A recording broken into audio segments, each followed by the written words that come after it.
আচ্ছা, আমরা যদি সবাই স্ট্যান্ডালোন মেশিনে ডিএনএস কনফিগার করি, তো ডিএনএস কনফিগার করার জন্য যে কাজগুলো করবেন সেটা হচ্ছে যে আগে আইপিগুলা ঠিক করে নেবেন। ডেফিনেটলি আগে আইপি কনফিগারেশনগুলো চেক করে নেবেন। তো আমরা আইপিগুলা ঠিক করি।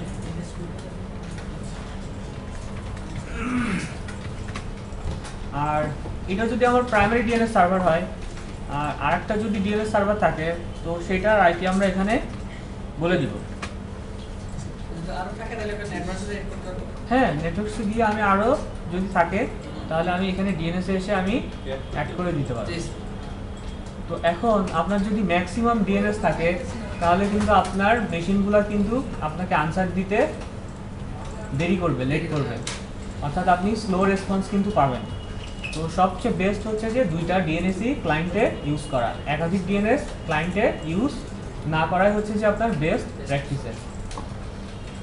ওকে, তো এখানে হচ্ছে যে আমার অন্য কোনো আসলে ডিএনএস নেই।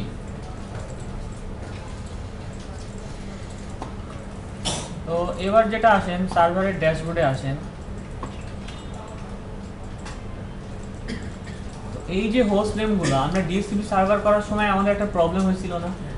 আবার ডিএনএস করার সময় কিন্তু আমাদের একটা প্রবলেম হচ্ছে যে এই বড় একটা হোস্ট নেম মনে রাখা, আবার হোস্টের এন্ট্রিগুলো দেওয়া। তো প্রবলেম না এগুলা? তো অবশ্যই যেটা করবেন এই হোস্ট নেমগুলো চেঞ্জ করে নেবেন কাজের সুবিধার জন্য। এগুলো অবশ্যই চেঞ্জ করে নেবেন। আর ডিএনএস করার জন্য যখন আমরা ডিএনএস করব, অর্থাৎ প্রাইমারি অ্যান্ড ব্যাকআপ, অবশ্যই কিন্তু আমাদের টাইম মেনটেন করতে হবে। সবচেয়ে বেস্ট হচ্ছে যে আপনি যেই রিজিয়নগুলোতে থাকেন সেই টাইম জোনগুলো ব্যবহার করা। আজকে 23 তারিখ, 9টা বাজে না?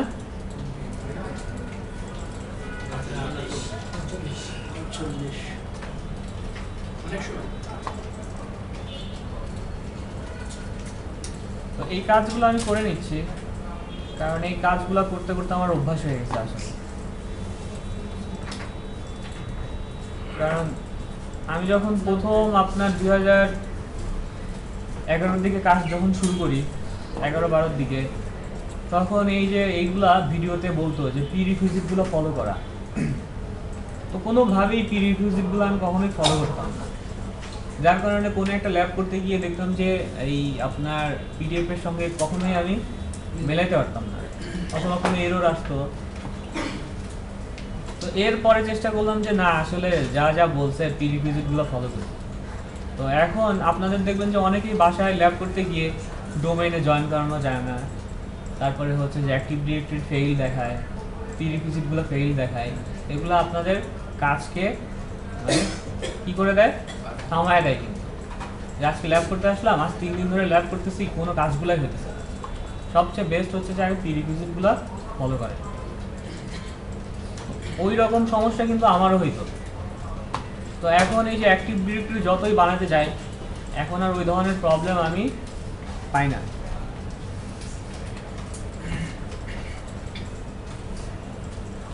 আচ্ছা, যদি আমরা এই স্ট্যান্ডালোন মেশিনে যদি ডিএনএস কনফিগার করি, তো সেটা কিভাবে করব? তো আমরা হচ্ছে যে সেইটা দেখব আমরা। তো এখন দেখেন এখানে একটা নেম অবশ্যই ইউজ করবেন। তো আমি এটাকে কিছুক্ষণ পরে হচ্ছে যে আপনার ডোমেন কন্ট্রোলার বানাবো। তো ডোমেন কন্ট্রোলার বানানোর পরে আমি ডিএনএস কনফিগার করব। আর স্ট্যান্ডালোনে কীভাবে ডিএনএস কনফিগার করবেন সেই প্রসিডিউরটা শুধু আমি বলে দিচ্ছি। তো ধরেন এইখানে হচ্ছে যে আসবেন, সেই যে চেঞ্জ নেমে যাবেন, চেঞ্জ নেমে যাওয়ার পর এখান থেকে কোথায় যাব, মোড়ে গিয়ে আমি এইখানে আপনার ডিএনএক্স সাফিক্সগুলো বলে দিব। এখানে এসে আপনার ডিএনএক্স সাফিক্সটা বলে দিব। কার জন্য ডিএনএস কনফিগার করব? এই বিটবাক্সের জন্য আমি ডিএনএস কনফিগার করব। এইখানেও আপনাকে ডিএনএক্স সাফিক্সটা বলে দিতে হবে। আবার ঠিক এইখানেও ধরেন এইটা হচ্ছে যে আবার আরেকটা আপনার ডিএনএস 2। তো এইখানে এসেও আপনাকে সাফিক্সের ঘরে অবশ্যই কিন্তু বলে দিতে হবে। আপনারা চাইলে এখানে করতে পারেন, যদি এটা স্ট্যান্ডালোন মেশিনে ডিএনএস কনফিগার করতে চান তাহলে এখানে এরকম নেমগুলো রাখতে পারেন। ns1 ডোমেইনে জয়েন না করে যদি আমরা হ্যাঁ ডোমেইনে জয়েন ক্ষেত্রে কাজটা করব, তখন এই ক্ষেত্রে আমরা এই কাজগুলো করব। অর্থাৎ স্ট্যান্ডালোন মেশিন বলতেছি মানে সেটা কোনো আমার ডোমেইনে জয়েন করানো নাই, স্ট্যান্ডালোন মেশিন। আর যখন এটাকে আমি সার্ভারে জয়েন করাই দেবো, ধরেন আমার একটা অ্যাক্টিভ ডিরেক্টরি আছে, এখন এইখানে গিয়ে আমি আপনার এখানে ডোমেইনটা দিয়ে জয়েন করাই দিব, ডোমেইনে জয়েন করাই দিলাম। আমরা একটা ক্লায়েন্ট পিসি যেভাবে জয়েন করাই এইটাকেও জয়েন করে দিব, তখন এটা হয়ে যাবে আপনার মেম্বার সার্ভার। তো বিষয়টা হচ্ছে এটা, যেহেতু এখন এটা করছি, কি করছি আমরা নেমটা চেঞ্জ করছি। তো নেম চেঞ্জ করার পর যে কাজটা করবেন অবশ্যই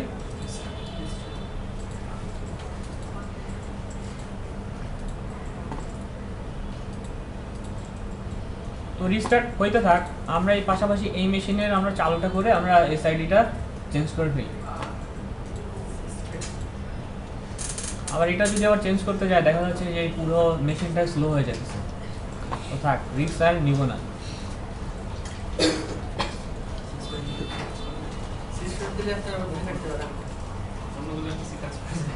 না, এটা কাজ করার পাশাপাশি আমরা ওইটাতে স্ক্রিপ্ট চালাই দিব, যাতে আমরা এই টাইমটা হচ্ছে যে এখানে ইউটিলাইজ করতে পারি।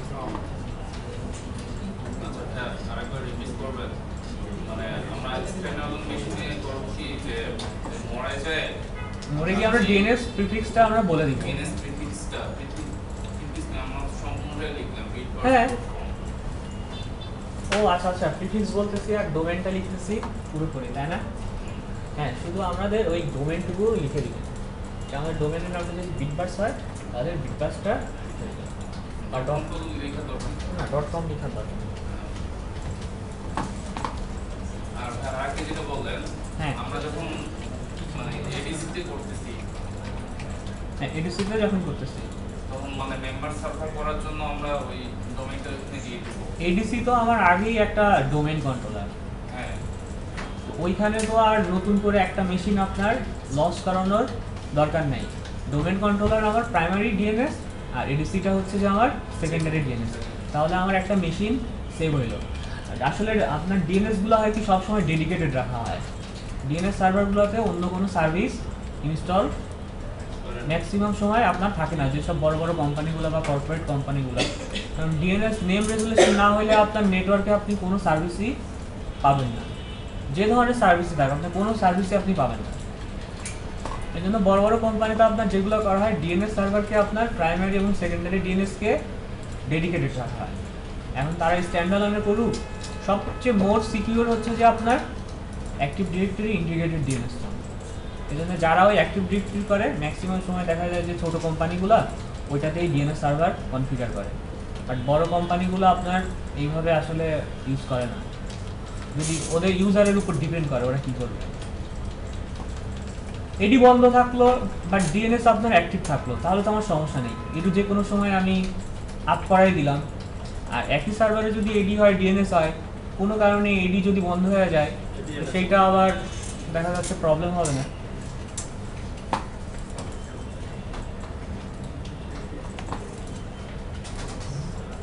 এই জন্য আপনারা ভিএমওয়্যারে 1 GB করে, যাদের 8 GB র্যাম আছে 1 GB করে এই ধরনের সিনারিওগুলো বানাবেন, তারপরে হচ্ছে যে ডিএনএসগুলো ক্রিয়েট করবেন, তাহলে আসলে এই মানে যে অরিজিনাল যে ফ্লেভারটা কনফিগারেশনে তাহলে বুঝতে পারবেন। আর ওর মতো যদি করতে চান মাইক্রোসফটের একটা ফ্রি ল্যাব আছে, ওই ল্যাবে বসে বসে করতে হবে। তবে ব্যান্ডউইথ যদি একটু ভালো হয় 2 Mbps তাহলে বেস্ট কাজ করা যায়। মাইক্রোসফটের ল্যাবে যদি করেন তাহলে মেশিনগুলো একটু রেডি পাওয়া যায়, শুধু পি রিকুইজিটগুলো ফলো করলে। ফিজিক্যাল মেশিনের চেয়ে ফাস্ট, হ্যাঁ ফিজিক্যাল মেশিনের চেয়ে ফাস্ট, বাট আপনার যদি ব্যান্ডউইথ স্লো হয় তাহলে তার ফাস্ট রেসপন্স পাবেন না, তাই না? আচ্ছা এবার দেখেন আমার এখানে পি রিকুইজিটগুলো সবগুলো কিন্তু আমি ফলো করছি, তাই না? তারপরে এটার যেটা করছি আপনার স্ক্রিপ্ট দিয়ে এসআইডিগুলো চেঞ্জ করে নিচ্ছি। তো এখন আপনাদের আসলে সেই কাজগুলো বারবার রিভিউ হইতেছে এই দুইটা ক্লাসে ল্যাব প্রবলেমের কারণে। সমস্যা নাই, আমাদেরও প্র্যাকটিসগুলো হয়ে যায়। আমাদের পরের ব্যাচে কাকে যেন এডি বানাইতে বলছি, সে এডি বানাইতে গিয়ে promote this server as a domain controller ওই অপশনে গিয়ে সে হতাশ হয়ে গেছে এই 12টা ক্লাস করার পরে, যেখানে কোনটা ডোমেন কন্ট্রোলার বানাবো, কোনটা ফরেস্ট বানাবো, কোনটা চাইল্ড ডোমেন বানাবো।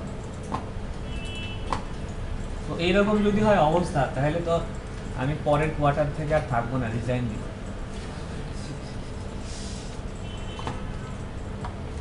তারপরে ম্যাক্সিমাম এখানে এসে যে সার্ভার রোলে এসে ম্যাক্সিমাম সবাইকে বলছি যে আপনার ডোমেন কন্ট্রোলার বানানোর জন্য অ্যাক্টিভ ডিরেক্টরি ডোমেন সার্ভিসেস, সবাই যেটা করে মানে আপনার এই অ্যাক্টিভ ডিরেক্টরি সার্ভিসেস তারপরে গিয়ে বলে যে আমি তো প্রমোট দি সার্ভার ডোমেন কন্ট্রোলার এটা পাইতেছি না, তারপরে গিয়ে দেখি যে এটা ইনস্টল করছে।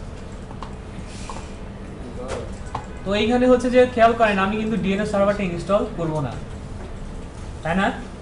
এটা বাই ডিফল্ট অ্যাক্টিভ ডিরেক্টরির সঙ্গে ইনস্টল হয়ে যাবে। এখানে এসে দেখেন আমি গ্রুপ পলিসিও সিলেক্ট করে নাই, তো অ্যাক্টিভ ডিরেক্টরির সঙ্গে এই গ্রুপ পলিসি এই ফিচারটা ইনক্লুডেড। তো এখন এটা যদি নাই থাকে তাহলে তো আর অ্যাক্টিভ ডিরেক্টরি হইল না। অ্যাক্টিভ ডিরেক্টরির কাজই তো সেন্ট্রালাইজ ডেটাবেস ম্যানেজ করা আর হচ্ছে গ্রুপ পলিসির মাধ্যমে আপনার কি করা, কোনো পারমিশন অ্যালাউ করা অথবা রিমেই করা। আর এখানে সবচেয়ে বড় একটা বিষয় এই .NET 3.5 আর 4.5 এর এই গল্প মনে হয় আমি আপনাদেরকে বলি নাই, তাই না? এই গল্প দুইটা হচ্ছে যে আপনার যদি আপনার কোম্পানিতে সফটওয়্যার ডেভেলপাররা থাকে, এখন ওদের যদি সফটওয়্যারগুলো যদি ডেভেলপ করে 4.5 এর জন্য বা 3.5 এর জন্য, এই এনভায়রনমেন্টগুলো তাদেরকে অবশ্যই প্রোভাইড করে দিতে হবে। দেখি ইনস্টল হয়ে আছে না, এই যে 4.5 এখন তো সার্ভারগুলোতে 4.5 ইনস্টল হয় আর আপনাকে ম্যানুয়ালি 3.5 ইনস্টল করে নিতে হয়। যারা হচ্ছে যে বিজয় ইনস্টল করতে গেছেন উইন্ডোজ 10 এ, উইন্ডোজ 10 বা 8.1 এ দেখছেন না যে কি বলে .3.5 এনেবল করতে হবে, তারপরে কি করেন সেটা দুইভাবে এনেবল করতে হয়, একটা অফলাইন আর একটা অনলাইন। টেনে লাগে না, কে বলছে টেনে না? টেনে আপনাকে দিতে হয়। টেনে তো অটোমেটিক দেখি সবাই না না 16 এর ওর মধ্যে টেনেও আপনাকে দিতে হবে .NET 3.5। ওএস এর সাথে অনেক সময় হয়ে যায় তো পরে আর লাগে ওএস এর সঙ্গে অনেক সময় হয়ে যায় না, কাস্টমাইজ ওএস ইউজ করেন তো ওখানে দেওয়া থাকে, তাই আপনি যদি উইন্ডোজ থেকে ফ্রেশ ওএস নিয়ে যদি ইনস্টল করেন কখনোই 3.5 থাকবে না। ঠিক আছে, আমি ফির টেনে ইনস্টল করলাম ওই সেলের সাইড না না এটা তো হবেই না। আমাদের এই দেখবেন যে আইডিবি তো অনেক এক্সপার্ট আছে, কখনো একটা পেন ড্রাইভে আপনারা 4-5টা আইওএসও বুটেবল করছেন? দুইটা করছে একটা পেন ড্রাইভে 4-5টা আইওএসও হচ্ছে যে ওরা বুটেবল করতে পারে, এটা ফোল্ডারের এবং ভিতর এবং হচ্ছে যে মাল্টিপল ওএস, লিনাক্সও আছে, উইন্ডোজও আছে, কাস্টমাইজ করে গেলে সবাই কাস্টমাইজ করে করে এই কাজগুলো করতে পারে। এইগুলাই তো কাজ শিখবে। কনসেপ্টটা তো জানাইছো না, এখন তো রিসার্চ করা যায়। এগুলো সবই জানা আছে, শুধু মাঝে মাঝে আমরা মজা করি ওইটা কি তাই না? এগুলো সবারই জানা আছে বাট আমরা ভুলে গেছি।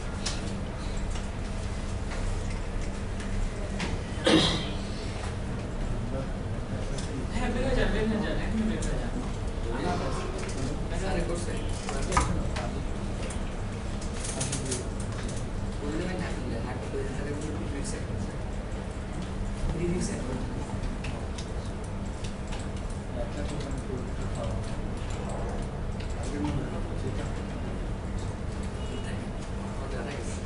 তাহলে বিল গেটস আপনাদের কি বলতেছে শুনছেন নাকি? বিল গেটস আপনাদের মুরগি পুষতে বলতেছে। মুরগির ব্যবসা মুরগি বিল গেটস স্যার ব্লগ করেন না? মুরগির ব্যবসা করার জন্য। তবে ইন্ডিয়ার ম্যাক্সিমাম মানুষ কিন্তু এই মুরগি পুষে। এখানে কেউ আছে যে ইন্ডিয়ায় বসবাস করে যায়, বাংলাদেশে কিন্তু অনেক আছে জানেন, যে বাংলাদেশেরও হচ্ছে যে আপনার সিটিজেন, ইন্ডিয়ারও সিটিজেন। আমার এক ফ্রেন্ডই আছে, ওর নাম রঞ্জিত সরকার। যখন ইন্ডিয়ার ওদের কি সার্ভিসগুলো দেয় না, রেশনিং সার্ভিসগুলো, যখন ওইগুলোর হালনাগাদ করতে হয় তখন চলে যায়।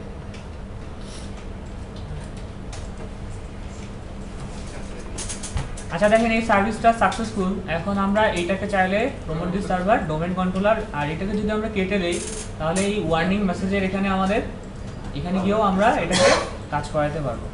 তো আমরা এখান থেকে কাজগুলো শেষ করে ফেলি।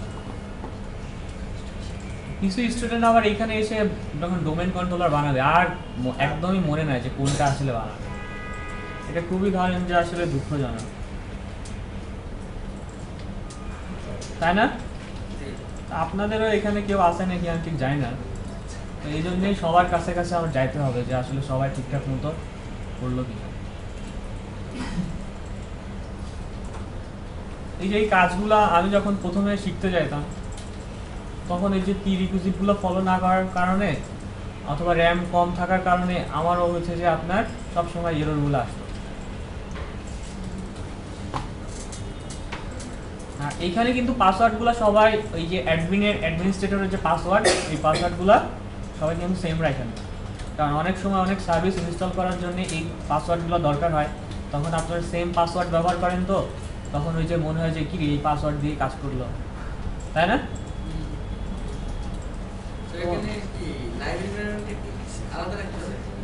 হ্যাঁ, আলাদাই রাখবেন সব পাসওয়ার্ডগুলো। হ্যাকার যদি একটা পাসওয়ার্ড পাই গেল তাহলে সব পাসওয়ার্ডগুলো তার হয়ে গেল না? নাকি আপনি সবগুলো একই রাখতে চান আপনার সুবিধার্থে? আর এইখানে সবচেয়ে আরো বড় যে সমস্যা আপনাদের হয়, এইটাকে ডোমেন কন্ট্রোলার বানানোর সময় যে আপনাদের আইপি একটা ছিল না 10.10.10, তো দেখা যাচ্ছে কোনো কারণে নেটওয়ার্ক অ্যাডাপ্টারের প্রবলেম হয়েছে, সে আইপিটা রিমুভ করে দিয়ে আবার 172-এ চলে গেলেন। তখন দেখা যায় যে নেটওয়ার্ক আরেকটা কিছুর সঙ্গে পাচ্ছে না। তো এই আইপি কনফিগারেশনগুলো মনে রাখবেন, যতই চেঞ্জ করেন, নেটওয়ার্ক কার্ড এনেবল করেন, ডিসেবল করেন, তো আপনার ওই আইপি আবার আগের আইপিতে ফেরত আসবেন যেটাতে আপনার ডোমেন কন্ট্রোলার বানানো ছিল না। ভিএমওয়ারে এগুলো প্রবলেম হয়, ধরেন 10.10-এর উপরে আমি ডোমেন কন্ট্রোলার বানাইছি, তো সেই নেটওয়ার্ক কার্ডটা কোনোভাবে আমি আবার রিমুভ করে দিয়ে নতুন একটা নেটওয়ার্ক কার্ড নিলাম, তখন সেইখানে আবার সি ক্লাসের আইপি নিলাম। তখন দেখলাম যে ক্লায়েন্টগুলো আর যতই ক্লায়েন্টগুলোকে সি ক্লাসে নিয়ে আসি, তখন দেখা যায় ক্লায়েন্টগুলো আর আপনার কমিউনিকেশন করতে হয় না, কারণ আপনার ডিএনএস সার্ভারে তো আবার সেই রেকর্ডগুলো, আগের রেকর্ডগুলো চলে আসে, হোস্ট রেকর্ডগুলো, তাই না? তারপরে ডোমেনে জয়েন করছে, সেই রেকর্ডগুলো এসআইডির সঙ্গে ম্যাচ হয়ে আছে, তো পরে আর সেটা দিয়ে আর কিন্তু জয়েন করা যায়। তো এই বিষয়গুলো কিন্তু খেয়াল রাখেন। আগের যে নেটওয়ার্কটা ছিল ওইটাই ইউজ করবেন, চেঞ্জ করতে হলে একটা নিক কার্ড নিয়ে নিলাম, আর একটা নিক কার্ড নিয়ে নিলেন, বাট আইপি কনফিগারেশন কিন্তু সেম রাখবেন।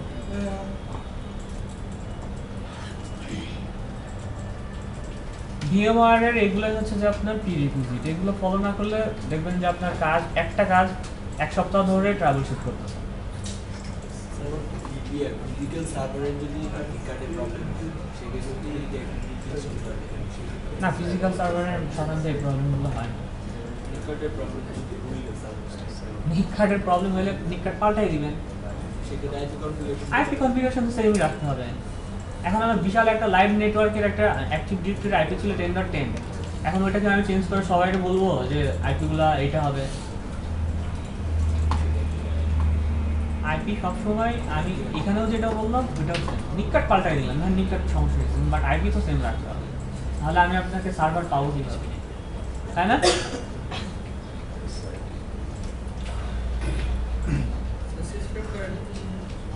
ও হ্যাঁ, এই মেশিনটা এবার আমরা চালু করি, ওইটা হয়েছে থাক।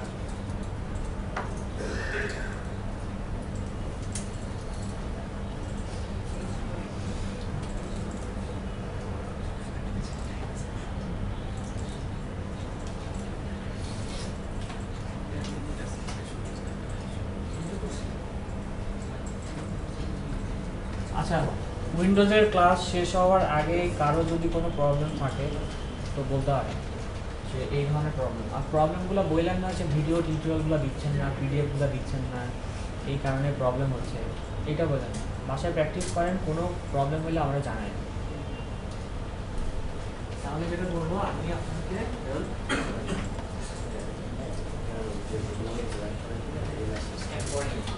পরে হ্যাঁ, তাহলে এটাকে চেঞ্জ করেন। বললাম না এতক্ষণ যে প্রিরিকুইজিটগুলো গল্প করলাম, সেই প্রিরিকুইজিটটার নতুন একটা মেশিন শেষ ডোমেইন জয়েন করা নাই ফলো করা নাই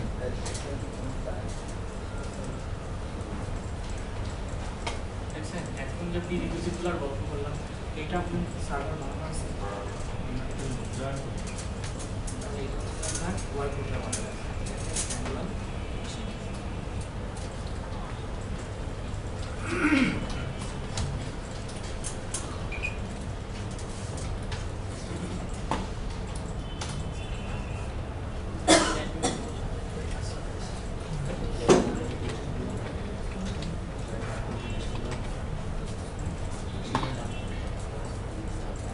এটাকে একটা পেজ টাইমে বলুন এটাকে একটা পেজ কারোর সাথে জয়েন করতে লেখা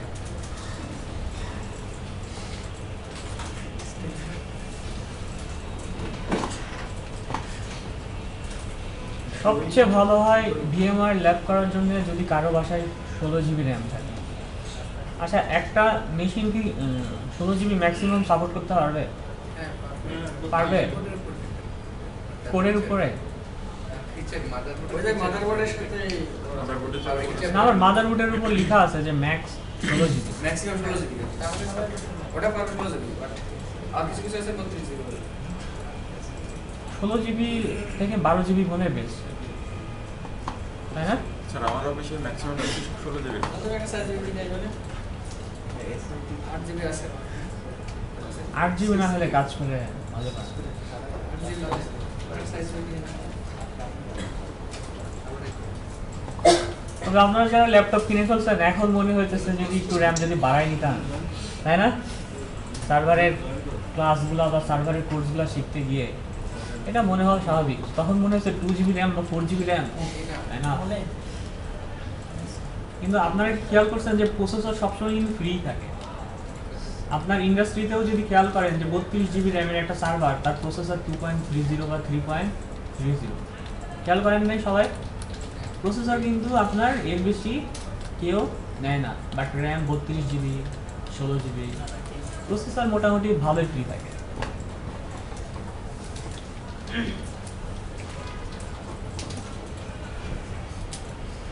এটা কি সোয়াপ করা যায় না র্যাম না বাড়ায়?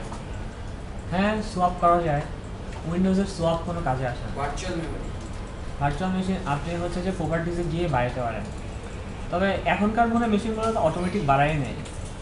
উইন্ডোজ বাট কাস্টমাইজ করে দিলে আর বাড়ানো যায় উইন্ডোজ নিজেই বাড়ায় নেয়। অটোমেটিক নেই বাড়ানো যাবে বাট কাজ করবে না। উইন্ডোজ ভালো কাজ করে না, লিনাক্সের মতো ভালো কাজ করে না, যদি বাড়ানো হয় তাহলে কাজ করে কোনো কাজ করে না। পেন ড্রাইভকে আপনারা বুস্টার হিসেবে কখন ইউজ করেন নাই? পেন ড্রাইভকে বুস্টার হিসেবে বুস্ট করছেন র্যামের মতো, কিন্তু কাজ করছে ভালো কাজ করে না। ওই মেশিন কি ডেড হয়ে গেল?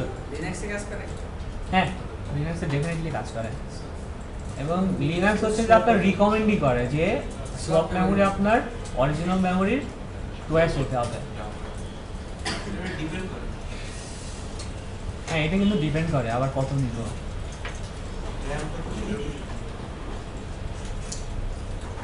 স্যার এই ভার্চুয়াল মেমরি বাড়ানোর কি নিয়ম আছে নাকি কতটুকু? হ্যাঁ, ওই যে টুয়াইস আপনার ফিজিক্যাল মেমোরি যা আছে এটা ডাবল। ডাবল এটা যে ইনিশিয়াল আর একটা কি অপশন আছে? হ্যাঁ, একটা ইনিশিয়ালটা হচ্ছে যে আপনার যে ফিজিক্যাল মেমোরি সেইটাই রাখতে হবে মনে হয়, আর ম্যাক্সিমামটা হচ্ছে যে ডাবল। উইন্ডোজেরটা আমি ইউজ করছি, বাট এখন ওই রকমভাবে আসলে কনফিগারেশন মনে নেই। তবে যাই করেন ডাবলের বেশি ইউজ করা যাবে না।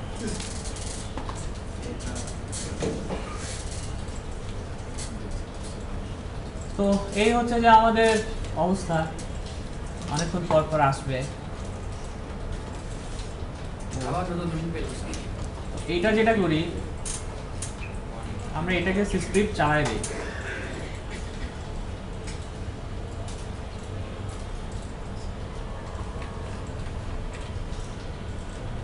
আপনাদের এসি গুলো কি ভালো হয়ে গেছে? হ্যাঁ, মাথা ঠান্ডা হয়। তাই না? আমার এখন জ্বর আসছে তো, আর এসি গুলো ভালো হয়ে গেছে।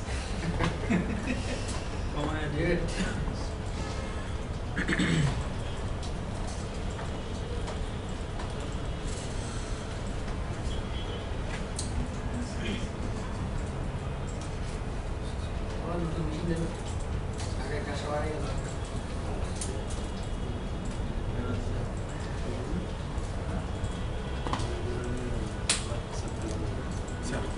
অ্যাক্টিভ ডিরেক্টরি তো একটা ডাটাবেসের মতো কাজ করে। হ্যাঁ বলছি তো, এটা তো একটা ডেটাবেস, সেন্ট্রালাইজড ডেটাবেস সিস্টেম।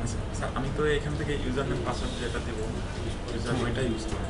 হ্যাঁ। এখন আমি এইটার সাথে একটা ইউজার নেম পাসওয়ার্ড দিয়ে দিলাম। এখন এইখানে যে কাজটা ফুল রেকর্ডটা, এই রেকর্ডটা আমি পাবো কিনা? হ্যাঁ পাবেন তো, ডেটাবেস যেহেতু সেটা আপনি পাবেন। স্যার আমার আলাদা একটা সার্ভার আছে, এইখান থেকে আমি যদি সিঙ্ক করি ওইটা তো স্যার এটা হ্যাঁ যাবে তো, সব কিছুই যাবে। আচ্ছা তাহলে স্যার আপনার আমি এই অ্যাক্টিভ ডিরেক্টরির কপি আরেকটাতে রাখবেন, সব কিছু যাবে, ইউজার পরবর্তীতে সেটা পাবেন। ইউজার কি ডিলিট করে দিয়েছে সেগুলো আপনি দেখবেন, তাকে আবার রিস্টোর করে দিবেন। স্যার আমাদের সব সম্ভব। কাজগুলো লক করে করতে হবে। আমি আপনাকে আমার ল্যাপটপটা এনে আমি আপনাকে দেখাবো। লক করে করতে হয় কেন? ব্রিজে স্যার আমাদের স্ক্রিপ্ট দেওয়া আছে একটা ব্রিজ। ও স্ক্রিপ্ট চালাইলে আবার অন্য কথা।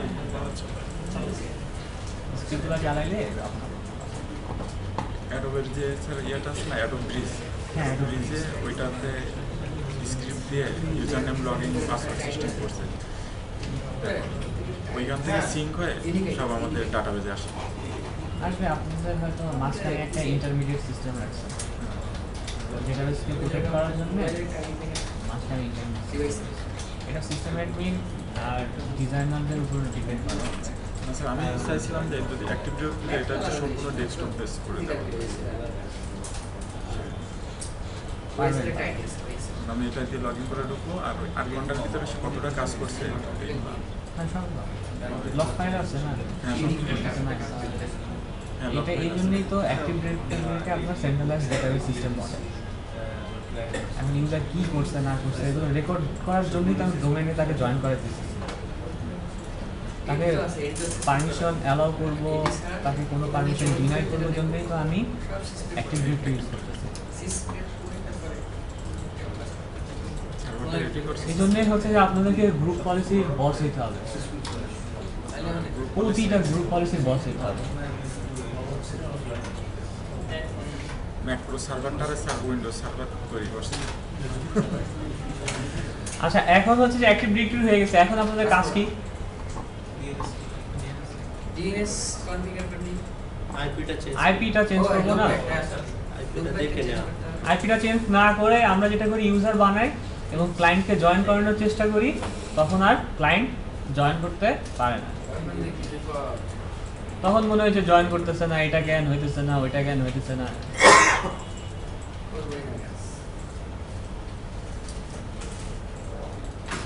এইগুলা প্রথমে আমাকে খুব পেইন দিচ্ছে, তারপরে আমি ভদ্র হয়ে গেলাম যে না, যে যেভাবে বলা আছে ঠিক ওইভাবেই কাজ করি।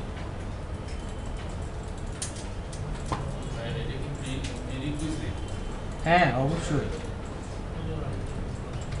আর এটা হচ্ছে যে আপনার হোস্ট অনলি, সব সময় এইগুলা নেটওয়ার্কিং করার ক্ষেত্রে একটু দেখে নেবেন যে কোনটা কি আছে। আর এই যে ইথার 0, এই 0টাকে কিন্তু কেটে দিয়েন না, কিন্তু এটা কিন্তু আপনাকে আবার বুঝে নিতে হয় যে এটা আসলে আমার ইথার 0 ছিল, 0 1 ছিল। এখন দেখেন এখানে কিন্তু এখনো ডোমেইন আসে নাই, ডোমেইনের নেটওয়ার্ক হইতে হবে না এখানে। জয়েন করে, হ্যাঁ জয়েন না করলে তো ডোমেইনে নেট একটু খেয়াল করেন, এটা তো আমার ডোমেইন কন্ট্রোলার আর এটাই তো আমার ডিএনএস, তো এইখানে আমার ডোমেইনের নেটওয়ার্ক আসতে হবে না? এটা কি কখনো খেয়াল করে দেখছেন যে এরকম কেন হচ্ছে? ডিএনএস এর কারণে না। হ্যাঁ ডিএনএস এর প্রবলেমের কারণে কিন্তু এটা হচ্ছে। এইগুলাই হচ্ছে যে কাজের ক্ষেত্রে হচ্ছে যে আপনাদের বাধা, যে এইগুলা হচ্ছে না। এখানে কিন্তু এখনো আসে নাই, খেয়াল করছেন?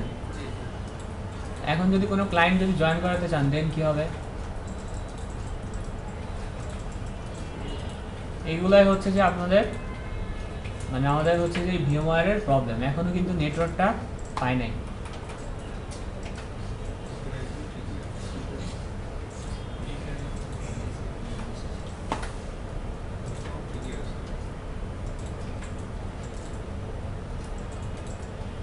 এই জাতীয় প্রবলেম হলে কি করবেন বলেন তো?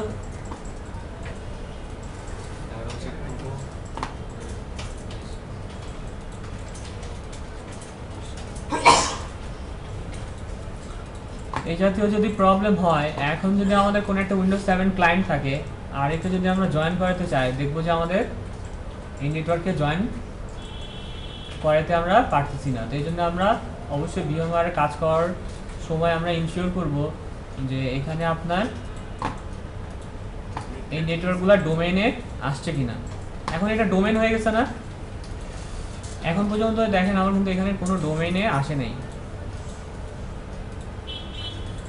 তো আমরা একটু ডিসেবল এনেবল করে দেখি যে আসলে পরবর্তীতে আসে কিনা। আর যদি না আসে, না আসুক, আমরা ডিএনএস কনফিগারেশনে চলে যাই। আসছে না এবার bitburst.com? তো এইগুলা হচ্ছে খেয়াল করবেন, এটা যদি না আসতো আর কোনো ক্লায়েন্টকে যদি এখানে ধরেন পিং করেও পাচ্ছি, আপনাদের সমস্যা দেখি ফেসবুকে এরকম লিখে, তো ভাই আমি পিং করেও পাচ্ছি, আমার লুকব্যাক অ্যাড্রেসটাও চেঞ্জ করছি, এখন হচ্ছে যে আমি আমার ক্লায়েন্টকে জয়েন করাতে পারতেছি না। তো এইটা খেয়াল করবেন যে আমার যেটাকে আমি ডিএনএস হিসেবে রাখছিলাম যে নিক কার্ডটা, তো সেইটা আমার ডোমেইনে আসছে কিনা। এখন আসছে, এখন আপনি যে কোনো ক্লায়েন্টকে জয়েন করান, আশা করি আর কোনো প্রবলেম হবে না। তো মোটামুটি মনে হয় এই ধরনের প্রবলেম আমাদের সবারই হয়, তাই না? তো এটাই হচ্ছে যে আপনাদের সলিউশন, এই ছাড়া আসলে আমার কাছে আর কোনো সলিউশন নাই।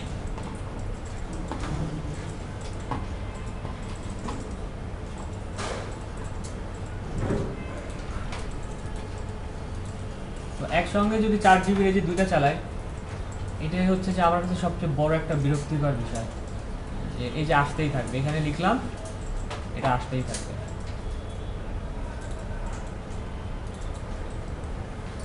সবচেয়ে ভালো হতো যদি আমরা এখানে ব্রিজ দিয়ে কাজ করতাম, আমার এখানে একটা মেশিন আর আপনাদের এখানে আর একটা মেশিন, তখন সবচেয়ে হচ্ছে যে ভালো হতো, যে অনেক ফাস্ট আমরা কাজ করতে পারতাম।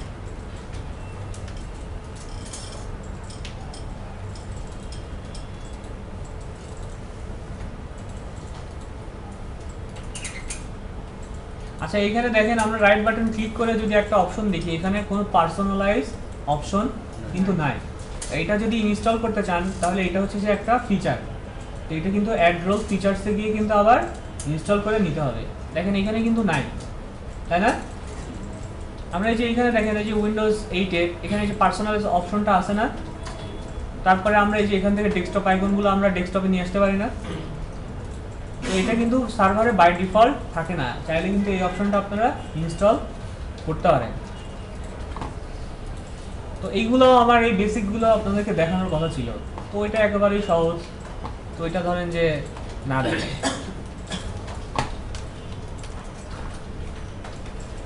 আচ্ছা এখন হচ্ছে যে আমাদের এইটার জন্য আমরা ডিএনএসটা কনফিগার করব। তো আমরা একটু রানে যাই। হ্যাঁ, রানে গিয়ে আমরা একটু পিং করার চেষ্টা করি।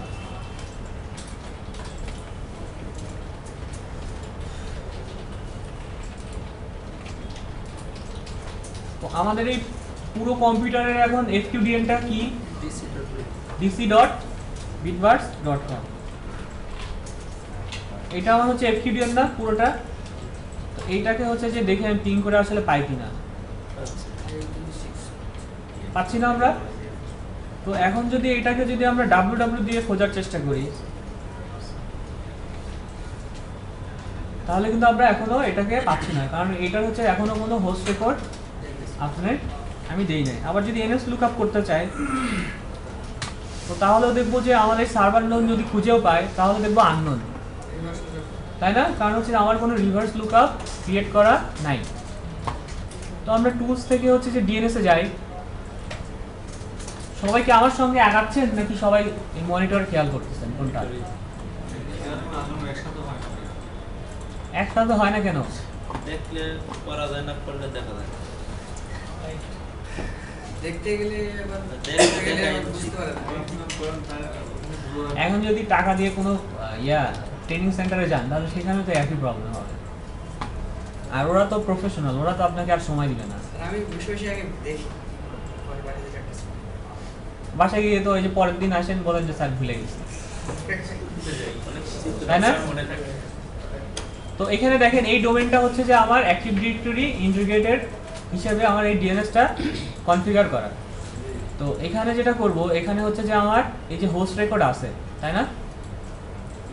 তো এখানে দেখেন আমার হচ্ছে কোনো রিভার্স লুকআপ জোন ক্রিয়েট করা নেই, তো আমি রিভার্স লুকআপ জোনটা ক্রিয়েট করে ফেলি। তো এটা হচ্ছে যেহেতু আমার অ্যাক্টিভ ডিরেক্টরির জন্য, সেহেতু আমার কি করব, store the zone in active directory. তো এখানে যা আছে তাই থাক। দুটো অপশন আছে এখানে তিনটা অপশন, একটা ফরেস্টের জন্য, একটা ডোমেনের জন্য, আর এই নিচেরটা হচ্ছে যে আপনার যদি এর আগের যদি 2000 এর কোনো থাকে সেটা কম্পিটেবল করার জন্য এটা। ফরেস্টার কমেন্ট করলে কি হবে এখানে সেটা কি? ফরেস্টের জন্য ধরেন আপনার দুইটা ডোমেইন আছে, এন্ড দুইটার জন্য যদি রেজুলেশন একটাকে করতে চান তাহলে একটা করবেন। এখানে কি বলছে, to all the DNS server running on the domain controller in the forest বিসবার। এখন এইটার আন্ডারে যদি আপনার কোনো চাইল্ড থাকে তো তার জন্য এটাকে আপনি ডিএনএস হিসেবে করতে। আর এটা কি বলছে, এটা পড়েন on domain controller in this domain, শুধু বিলবার্ডস, শুধু এটাই। শুধু এটাই, আর কি এখানে আর কিছু নাই। আর কিছু থাকলে আপনি হচ্ছে যে আমাদের সঙ্গে চাইলে আমরা শেয়ার করতে পারি। আচ্ছা, এবার নেক্সটে যাই। এটা কি বলতেছে, তো এখানে আমাদের নেটওয়ার্ক আইডি কত, এটা হচ্ছে আমাদের নেটওয়ার্ক আইডি। তো নেক্সটে যাই। তো অ্যাক্টিভ ডিরেক্টরির জন্য রিকমেন্ডস কোনটা, তো এই তিনটার গল্প কিন্তু আমরা বলি নাই এই তিনটা গল্প। নেক্সটে যাই, ফিনিশ দিয়ে দিলাম। তো এখন যেটা করব, চাইলে আমরা এইখানে গিয়ে আমরা পিটিআর রেকর্ডটা বলে দিব। তো পিটিআর রেকর্ডটা কত এটার, আর এটার হোস্ট নেম কোনটা,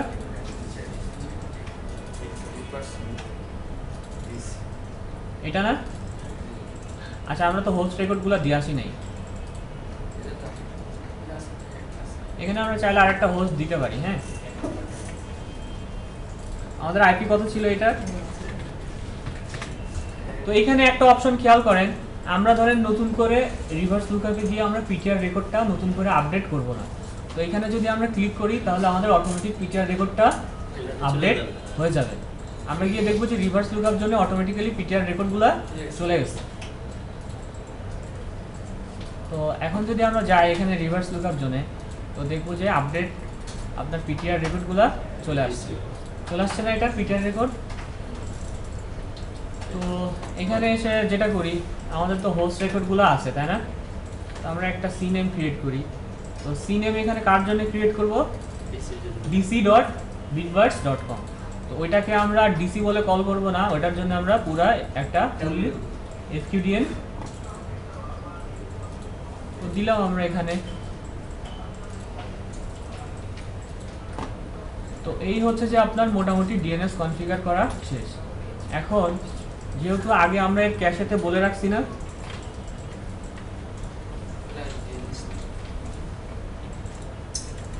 ওর ক্যাশেতে কিন্তু বলা আছে যে ও এটা খুঁজে পাইতেছে না, তাই না?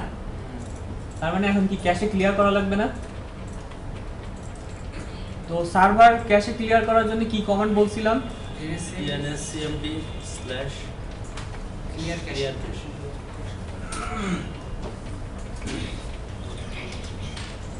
তো এটা হচ্ছে যে আপনার সার্ভার এর ক্যাশেগুলো ক্লিয়ার করার জন্য। আবার চাইলে আমরা এখান থেকেও কিন্তু ক্যাশেগুলো ক্লিয়ার করতে পারি। তো এখান থেকে কোথায় ক্যাশেগুলো ক্লিয়ার করার জন্য পাবো, এই যে ক্লিয়ার ক্যাশে। রিভার্স লুকআপ জোন একটাই ক্রিয়েট করা যায়, একটা নেটওয়ার্কের জন্য একটাই ক্রিয়েট করা যায়। আচ্ছা, দেখাচ্ছি, আবার এটা ডিলিট করে দিয়ে আবার করি। তো এটা ডিলিট করে দেই।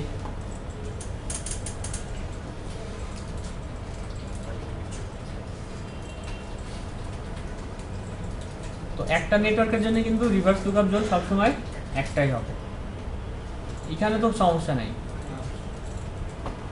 এখানে আমার নেটওয়ার্ক আইডিটা আমাকে বলে দিতে হবে। উইন্ডোজের হচ্ছে যে প্রথম তিনটা অপডেট হচ্ছে যে ওরা নেটওয়ার্ক আইডি হিসাবে কল করে এবং শেষের অপডেটটাকে পিটিআর হিসাবে কাউন্ট করে।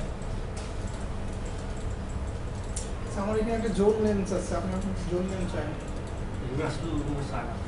রিভার্স লুকআপ জোনে কি জোন নেম চায়? তো এখানে হচ্ছে যে একটা পিটিআর আপডেট দেন। পিটিআরটা কার জন্য? এটা হচ্ছে যে ডিসি ডট, বলেন কার জন্য দিব এটা?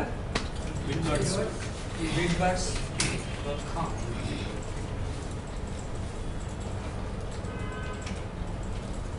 আর কারো কোনো এটা কেমনে অ্যাড করবেন? রাইট বাটন ক্লিক করে পয়েন্টার, অথবা আমি ফরওয়ার্ড লুকআপ জন্য গিয়ে আমি এখানে বলে দিতে পারি। যেগুলো হোস্ট আছে এগুলো যে এটার উপর প্রপার্টিজে গিয়েও আমি চাইলে এখানে এই যে আপডেটটা এখানে চেক মার্ক দিয়ে দিতে পারি। enable করব আর একবার এই যে বলে enable তো এখন যেটা করি আমরা, ভালো হয় যে ক্যাশেগুলো ক্লিয়ার করি।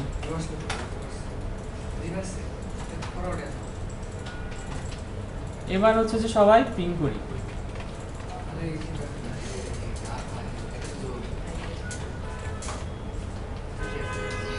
ডিসি বিটবার্স। আমরা তো ইয়ারগুলো দিলাম।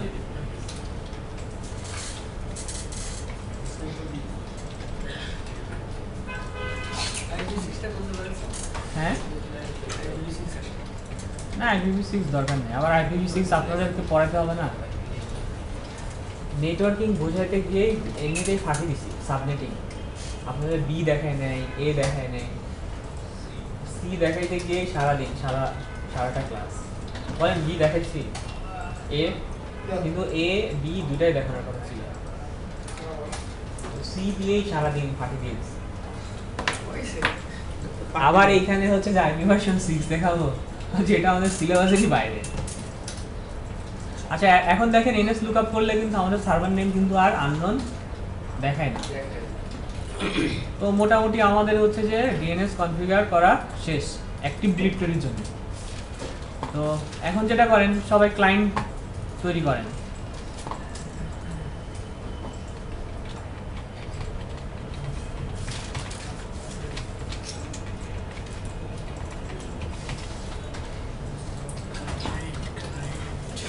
আচ্ছা আইপি ভার্সন 6 এর গল্প আমি আপনাদেরকে বলছিলাম।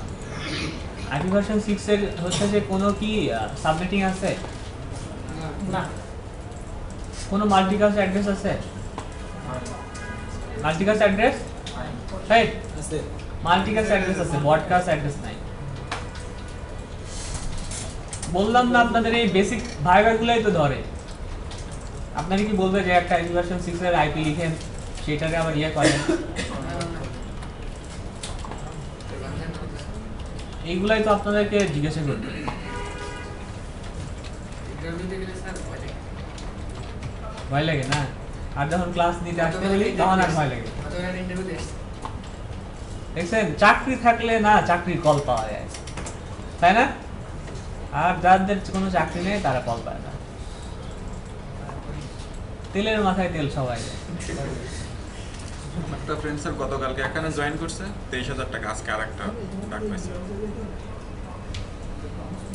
আমি বিআইটিএম এ আসার আগে আমাকে দুই জায়গা থেকে ডাকছে। আমি চিন্তা করতেছি এখন কোথায় যাব। এলিয়াস হ্যাঁ বেল তো ওইদিকে আর গেলাম না, ভাবলাম যে বিআইটিএম এ আসলে একটু ব্র্যান্ডিং হবে, সবাই চিনবে টিনবে, তারপরে চিন্তা করে এদিকে আসলাম।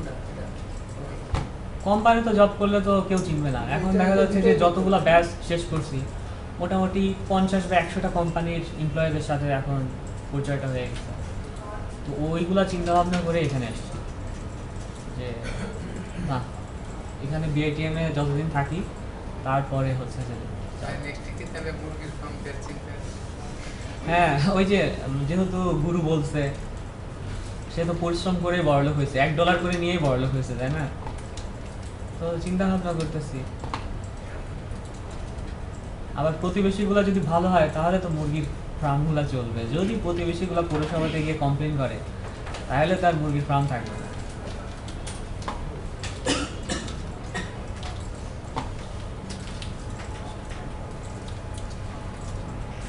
আচ্ছা সবার হচ্ছে যে এডিসি বানানো হয়ে গেছে না? এডিসিতে মানে এডি করা আচ্ছা এখন যদি আমরা কোনো সেকেন্ডারি ডিএনএস যদি বানাই আর সেটাকে যদি ডিএনএস হিসেবে কাজ করাতে চাই, অবশ্যই কিন্তু সেই রেকর্ডগুলো থাকতে হবে। তো এইখানে এই জিনিসটা একটু খেয়াল করেন, এই ডিএনএস এর মধ্যে এই যে bitbursec.com এর মধ্যে দেখেন তো এখানে এর হোস্ট রেকর্ডগুলো আছে না? অর্থাৎ এই সার্ভারের নিজস্ব হোস্ট রেকর্ডগুলো কিন্তু আছে। তো এখন যেটাকে আমি সেকেন্ডারি বানাবো সেইটারও কিন্তু এই হোস্ট রেকর্ডগুলো এখানে থাকতে হবে, অর্থাৎ পয়েন্টারগুলোও কিন্তু থাকতে হবে। এখন ওইটা না ছাড়া কিন্তু আপনার সেই ডিএনএস হিসাবে পুরোপুরি কাজ করবে না, কারণ ওটার কোনো হোস্ট রেকর্ডই নেই। তাহলে ডোমেইন কিভাবে কাজ করলে করবে? তো আমরা অটোমেটিক পেয়ে যেতাম, একবার স্ট্যান্ডার্ড করলে অবশ্যই এখানে হোস্ট রেকর্ডগুলো দিয়ে দিতে অ্যাড হবে। করতে হবে এখানে ম্যানুয়ালি। হ্যাঁ, ম্যানুয়ালি কিন্তু এখানে অ্যাড করে দিই। যখন আমি এডিসি কে এখানে জয়েন করবো না এডিসি হিসাবে, তখন তো ওর রেকর্ডগুলো এখানে আসবে। জয়েন করলে তো আসবে। জয়েন করলে আসবে না। এখন যদি কোনো ক্লায়েন্টকে আমি এই ডোমেইন কন্ট্রোলারে যদি জয়েন করাই, তাহলে দেখবো সেইটার হোস্ট রেকর্ড এখানে অটোমেটিক্যালি চলে আসছে। এই জন্য বলতেছি আপনারা একটা ক্লায়েন্ট বানান, এটাকে ডোমেইনে জয়েন করান, তারপরে দেখেন যে এখানে অটোমেটিক্যালি হোস্ট রেকর্ডগুলো চলে আসছে। এরপরে ওইটার যদি পয়েন্টার যদি আপডেট করতে চান, যদি ম্যাপ করে দিতে চান ওর আইপিকে আর হচ্ছে যে ওর হোস্ট নেমকে, তখন আমি পিকেআর আপডেট করে দিব। সবাই একটা ক্লায়েন্ট করেন, এই টেস্টগুলো করেন। এই টেস্টগুলো আমি বলে দিলে আপনার বাসায় কেউ এখন পর্যন্ত কিছুই করেনি। ডিএনএস এর যে গল্পগুলো করছি বাসায় গিয়ে কেউ দেখানো নাই, করলে তো আপনি ভুলে গেছেন। না ওই বলেন তো ভেরি ফ্র্যাঙ্ক, আমাকে বলেন তো যে আসলে কেউ বাসায় গিয়ে পড়ছেন কিনা। করছিলাম আপনারা দুজন কি একসঙ্গে থাকেন? না মানে স্কাইপে করতে শিখছি। দুজনের ইয়ে করতেছে, তোষামন্দি করতেছে যে ও করছে আমিও করছি। ভিডিও রেকর্ড আছে চা বাবা সব চা। স্কাইপে আমরা ভিডিও শেয়ারিং বা লিঙ্ক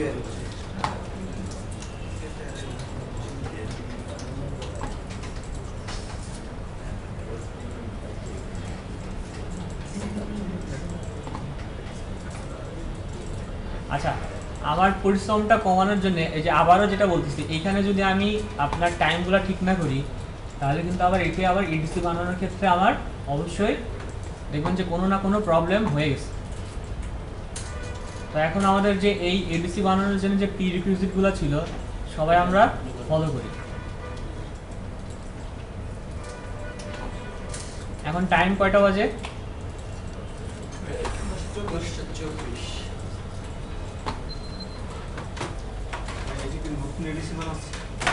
হ্যাঁ, এইটাকে আমরা এডিসি হিসাবে কনফিগার করি। ওইগুলো এই মেশিনে তো আমার নাই, আপনাদের যদি থাকে তাহলে থাক। আমার তো এই ট্রেনার মেশিন তো একদম ফ্রেশ। 10 জন্য আছে বিষয়টা।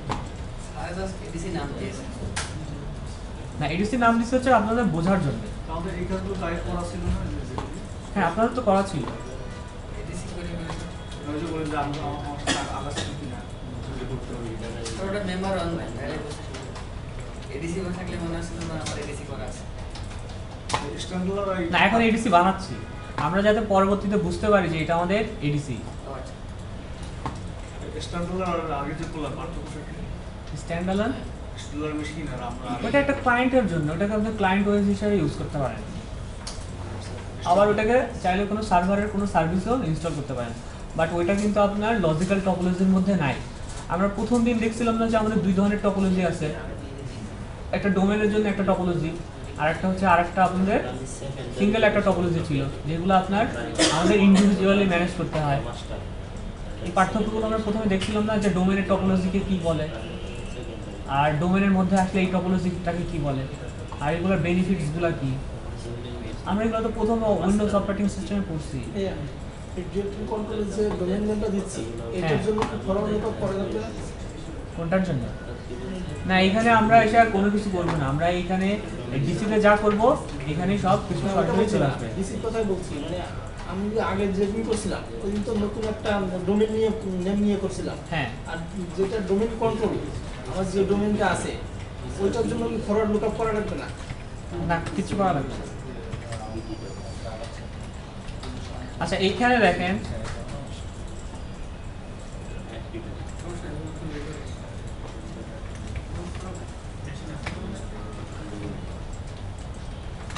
এখন এইটাকে হচ্ছে যে আমরা ডোমেইনে জয়েন করাবো, এই জন্য কার আইপিটা দিব? ডিএনএস ডিসির আইপিটা দিব না। তো এখনো এটাকে তো আমরা সেকেন্ডারি ডিএনএস হিসেবে কনফিগার করি নাই যে এখানে আমরা এই 20 আর 10 ইউজ করব, তাই না?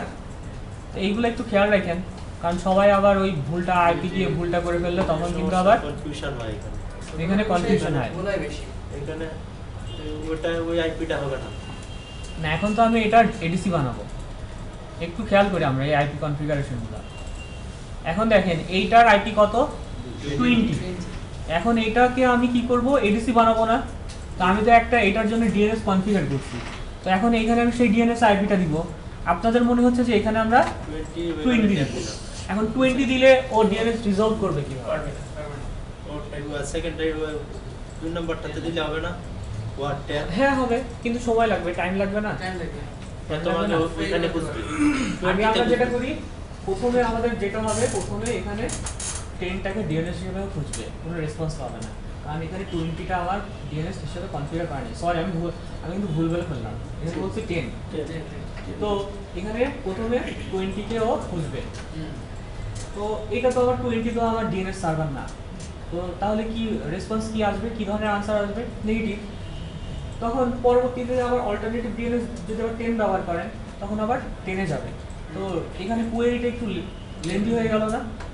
তো আমরা প্রথমে একে এডিসি বানানোর জন্য আমরা আমাদের সেই ডিএনএসটা ইউজ করব। তারপরে যখন আমরা একে ব্যাকআপ ডিএনএস হিসেবে কনফিগার করব, তখন এখানে 20 আর এখানে 10। এবার তো ক্লিয়ার? এখন তো এই যে আগে 10 হবে না? 10 দিবেন না? হ্যাঁ, এখন এখানে 10 দিব।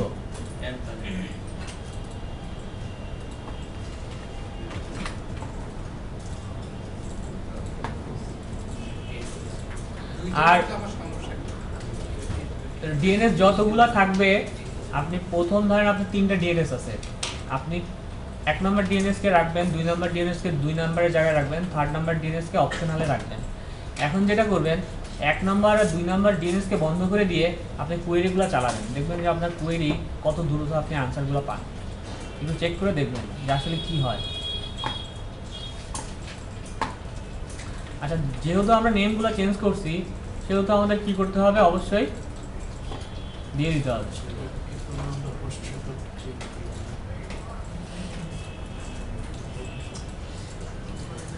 আর এইটা যদি আপনার স্ট্যান্ডঅ্যালোন মেশিনের ডিএনএস হয়, অবশ্যই এখানে কিন্তু সেকেন্ডারি হোস্ট রেকর্ড অটোমেটিক্যালি আসবে না।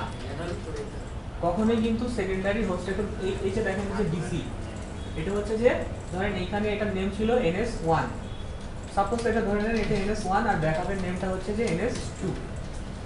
তো এইখানে দেখেন NS1 এর রেকর্ডগুলো আসছে, তো NS2 এর রেকর্ডগুলো থাকতে হবে। তো NS2 এর রেকর্ড যখন আমি স্ট্যান্ডঅ্যালোন ডিএনএস কনফিগার করব, অবশ্যই কিন্তু আমাকে এখানে ম্যানুয়ালি NS1 এর আইপি দিয়ে এই হোস্ট নেম দিয়ে কিন্তু আমাকে অবশ্যই এই হোস্ট রেকর্ডগুলো আপডেট করে দিতে হবে, নাহলে কিন্তু সেটা কিন্তু আবার কেউ যদি পিং করে যে ns2.bitbuds.com, সেক্ষেত্রে কিন্তু তাহলে আর পাবে না। এটা কিন্তু খেয়াল করবেন। আর এখন আমরা যেহেতু এটাকে এডিসি কে যেহেতু আমরা ব্যাকআপ বানাবো, দেখবো যে এখানে আসলে কোনো রেকর্ড অটোমেটিক্যালি আসে কিনা। সবাই একটা ক্লায়েন্ট আছে না? তো এইগুলো ভেরিফাই করেন নাই কখনো? এই বেসিক কনফিগারেশনগুলো আগে একটু ভেরিফাই করে নিজের ইয়েটা বাড়াইতে হয়।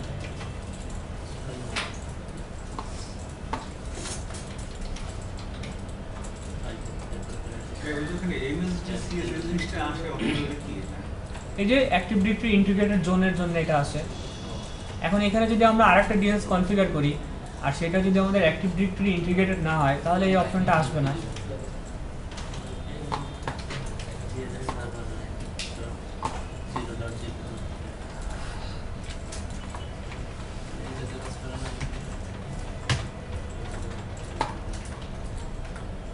আচ্ছা, এখন যে কাজটা করব, আমি আমার টাইম বাঁচানোর জন্য এই দুইটারে আমি একটা স্ন্যাপ নিয়ে রাখবো, নাহলে পরবর্তী ক্লাসেও আমাকে এই 1 ঘন্টা সময় নষ্ট করতে হবে। তো এটার জন্য আমি একটা স্ন্যাপ নিয়ে রাখতে পারি, টেক স্ন্যাপ।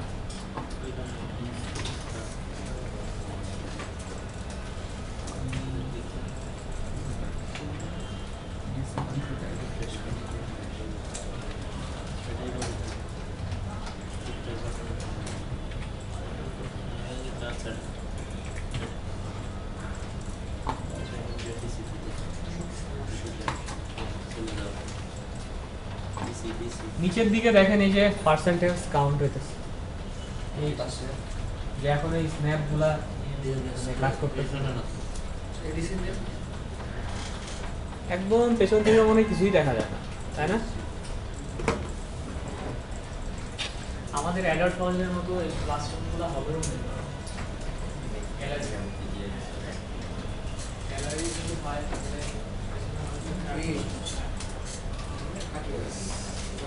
গ্যালারি ক্লাসরুম আর যেন কোথায় দেখছিলাম, কোন ইউনিভার্সিটি যেন দেখছিলাম, আইইউবিতে আছে, মানে ওদের ক্লাসরুমগুলো গ্যালারি।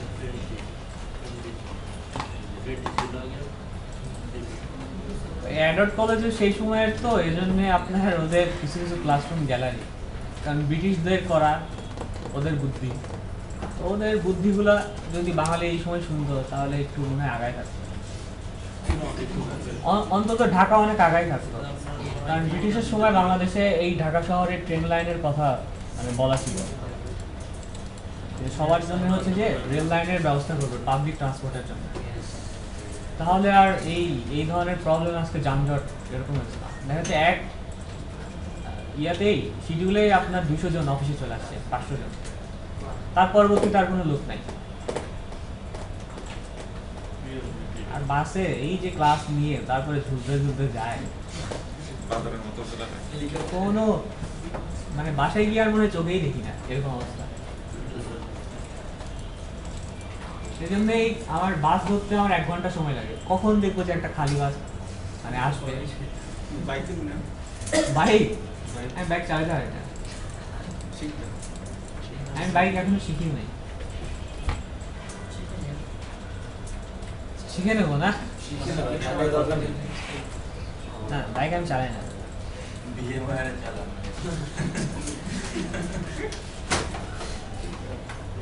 বাইক বাসায় আছে, বাট আমি কোনোদিনও বাইক আমি চালাই না, ভয়ও লাগে না, আমার কোনোদিন ইচ্ছাই হয় না যে আমি বাইক চালানো শিখি। অনেক সময় বাঁচে তো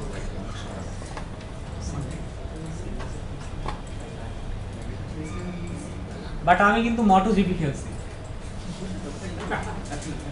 আমি MotoGP খুব খেলতাম। তো MotoGP খেলতাম, তারপরেও আমি রিয়েল লাইফে বাইক চালানো শিখি নাই, আমাকে অনেক চেষ্টা করছে বাড়ির লোক। তো যদিও এটার একটা কারণ আছে, যাই হোক। আপনারা দেখি একটু কম গল্প করেন না, পরের ব্যাচের স্টুডেন্টরা প্রচুর গল্প করে, কাজ নিয়ে বলে কিন্তু এক্সাম দিতে হয়, তাই না? কিন্তু এক্সাম ক্লাসে হতে চান সবার কি অবস্থা?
আচ্ছা, আমাদের দেখেন এডিসি হচ্ছে রিস্টার্ট আসলে হয়ে গেছে, তারপরেও আমরা এটাকে এডিসি বানানোর আগে আমরা আইপি কনফিগারেশনগুলো চেক করি। তো আইপি কনফিগারেশনগুলো ঠিকই আছে, তাই না? তো এবার যেটা করি আমরা এটাকে এডিসি হিসেবে কনফিগার করি।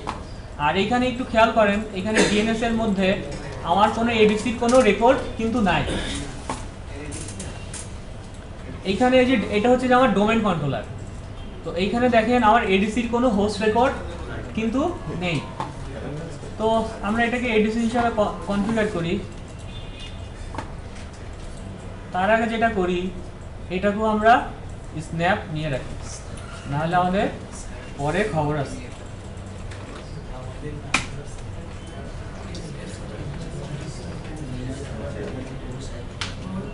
তো খবর হয়ে যাচ্ছে কি খবর হয়ে যাচ্ছে? ওই যে ক্লাসটা করতে টাইম যাচ্ছে টাইম চলে যাচ্ছে না, আপনাদের ক্লাসের শিডিউল এরকমই ছিল। হ্যাঁ, মানে আমার তো কাজ হচ্ছে যে আপনাদেরকে এইগুলা উদ্ধার করে দেওয়া। সময়টা কম হয়ে গেছে সময়টা কম হয়েছে যে বোঝানোর কারণে। 4 ঘন্টা হলে 4 ঘন্টা হলেও এখন যেটা বলতেছি তখন ওইটাই বলতাম। আর ব্রেক নেই তখন যে ব্রেক থাকতো, ব্রেকের সময় ব্রেক থাকতো মানে বেসিক্যালি আপনাদের সিলেবাস যদি কোর্স কন্টেন্ট দেখেন আমি বেশিই বলে ফেলছি, যেমন ডিসক্রিট স্কোপ বলে ফেলছি, ফেইল ওভার অনেক বেশিই বলে ফেলছি, এগুলো ছিল না। তারপরে ফাইল সার্ভারের যে রিপোর্টিংগুলো ছিল ওইগুলোও ছিল না আপনাদের। তো এগুলো করাতে গিয়ে মনে হয় যে এগুলো ইনকমপ্লিট রাখবো, সময় আছে, ওরা বাসা ভাবে যে আপনারা বাসায় প্র্যাকটিস করে নেবেন, এই জন্য বাকি সময়টা আমি কাজে লাগাইছি। তো এইখানে আপনার এই প্রাইমারি ব্যাকআপ ডিএনএস এগুলো দেখানোরও কোনো মানে আমার লিড ট্রেনারই বলছে এই যে সব কথাগুলো রেকর্ড হচ্ছে, যদিও হোক মানে এই কথাগুলো বলতেছি রেকর্ড করার জন্য। তো এগুলো আসলে নাই আপনাদের, এগুলো হচ্ছে যে কনসেপ্ট আপনাদেরকে দেওয়া হইতেছে এই একটা কারণে, যাতে আপনারা নিজে নিজে করতে পারেন, ঠিক আছে? তারপর ও আরও কিছু অ্যাডভান্স কিছু বলছিল, তো মনে হয় যে অ্যাডভান্স কোশ্চেন আসলে আমি বিরক্ত হয়ে যায়। তা আসলে সেটা না, আমার সবচেয়ে টার্গেট থাকে যে কোর্সগুলো ডিজাইন করে নিয়ে আসি আর সবাইকে যেন আমি ওইগুলা কন্টেন্টগুলো সবার কাছে মানে যাইতে পারি, এইটা ধরেন আমার টার্গেট থাকে। আর ধরেন যে 4জন 5জন রেসপন্স করতেছে, হ্যাঁ স্যার পারতেছি, আগায় যান, আর বাকি সবাই যখন ভাইবা আসবে তখন অ্যান্সার যদি না দিতে পারে তখন তো আমাকে কৈফিয়ত দিতে হবে, সবাই তো পারে নাই, বোঝে নাই, এটা কি বলতেই পারলো না, অন্তত কাজ যারা করে তারা তো বলতে পারে, তাই না? তো এই কারণেই হচ্ছে যে আপনার এই কাজগুলো আমি নিজে নিজে সবার কাছে যাই, দেখি যে কে কী করছে না করছে। তো আমাদের এই ভাইয়া সবসময় যেটা করে, সবসময় মেশিন এসে সেট আপই করে, সে দৈনিক এসে তার মেশিন। আশা করি লিনাক্সে আর এই কাজগুলো হবে না, লিনাক্সে একটা ফ্রেশ মেশিন সবসময় ব্যাকআপ হিসাবে রেখে দিতে হবে। হ্যাঁ, ওরা যে কাজটা করেছেন, সেভ করে দিয়েছেন, পাসওয়ার্ড এই করে দিয়েছেন, এরপরে কিন্তু সমস্যা হয়নি। এটা প্রথম থেকে করলে ভালো। না কিন্তু আমি অলরেডি কিন্তু এই কাজটা করেছি। প্রথম থেকে ল্যাবগুলা ওইভাবে আসলে ছিল না, ল্যাবগুলো আপনাদের মাঝে মাঝে কয়েকটা মেশিন, আমাদের আইটি সাপোর্টার তো একজন, আর কতগুলো ল্যাব, সে আপনার অফিস করার পরেও তারপরে আবার বেসিসকে কিন্তু সাপোর্ট দিতে হয়, এটা কিন্তু বিআইটিএম, আবার উপরে বেসিসের আবার অনেক এমপ্লয়ি আছে, ওদেরকেও সাপোর্ট দিতে হয়, আবার দৈনিক 200 জন করে ইউজারকেও ট্রেনিংকেও সাপোর্ট দিতে হয় একজনের পক্ষে। এটা ধরেন যে আপনারাও আইটি এক্সিকিউটিভ বলেন আর সার্ভার অ্যাডমিন বলেন, এটা আপনারাও বুঝবেন যে একজনের পক্ষে কত বসে, সেজন্য আমিও ওকে অত চাপ দিই না, বাট দৈনিক বলি যে দেখো আজকে করে দিতে, আবার ওর বাসা আবার নারায়ণগঞ্জ, তো অফিস শেষ করে আবার যাবে, এই জন্য আসলে যাই হোক অনেক আজকে গল্প তাই না? আচ্ছা এখন দেখেন তো, আর আমি যেহেতু সময় পাবো 10 দিন, তো আশা করি এই 10 দিনের মধ্যে আপনারা আমার কাছে একটা ভালো একটা ফিডব্যাক পাবেন, আশা করি, তাই না? বাকিটা আল্লাহর ইচ্ছা, তাই না? সব ভিডিওগুলো সব পেয়ে যাবে। এখন যদি মারা না যায়, না মারা যাবে না, আমরা করতেছি বেঁচে থাকে না 100 বছর। তাই না? 100 বছর বাঁচবো আপনার জন্য না, বিষয়গুলো তাই যে নিজের জন্য অন্যের জন্য দোয়া করলে সেগুলো আবার ফেরেশতারা নিজের জন্য দোয়া করে।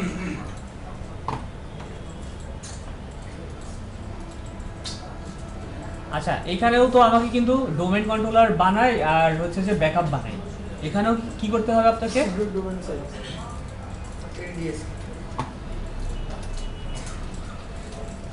মানে কাজগুলো কিন্তু আগের মতোই, বাট আপনার ওই ফরেস্ট চুজ করা বা আপনার নিউ ফরেস্ট বা এক্সিস্টিং ইন ফরেস্ট এগুলো চুজ করা হচ্ছে যে তখন ওইটা আমাকে বুঝে কাজটা করতে হবে।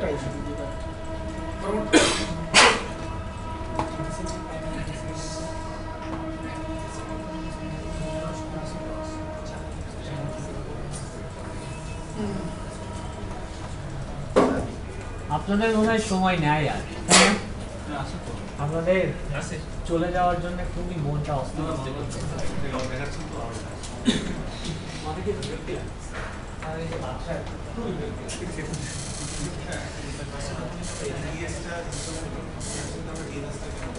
আচ্ছা বাসাটা এটা সিলেকশন করাটাই এখানে সিলেকশন করাটাই আমাদের তো কি বলছি সমস্যা করে সামনে সবাই ওটা আপনি দিয়ে আচ্ছা, ওই বলতেছে, করবেন স্যার তো বললেন নি, স্যার তো বলেনি যে, স্যারের থেকে দিছিল।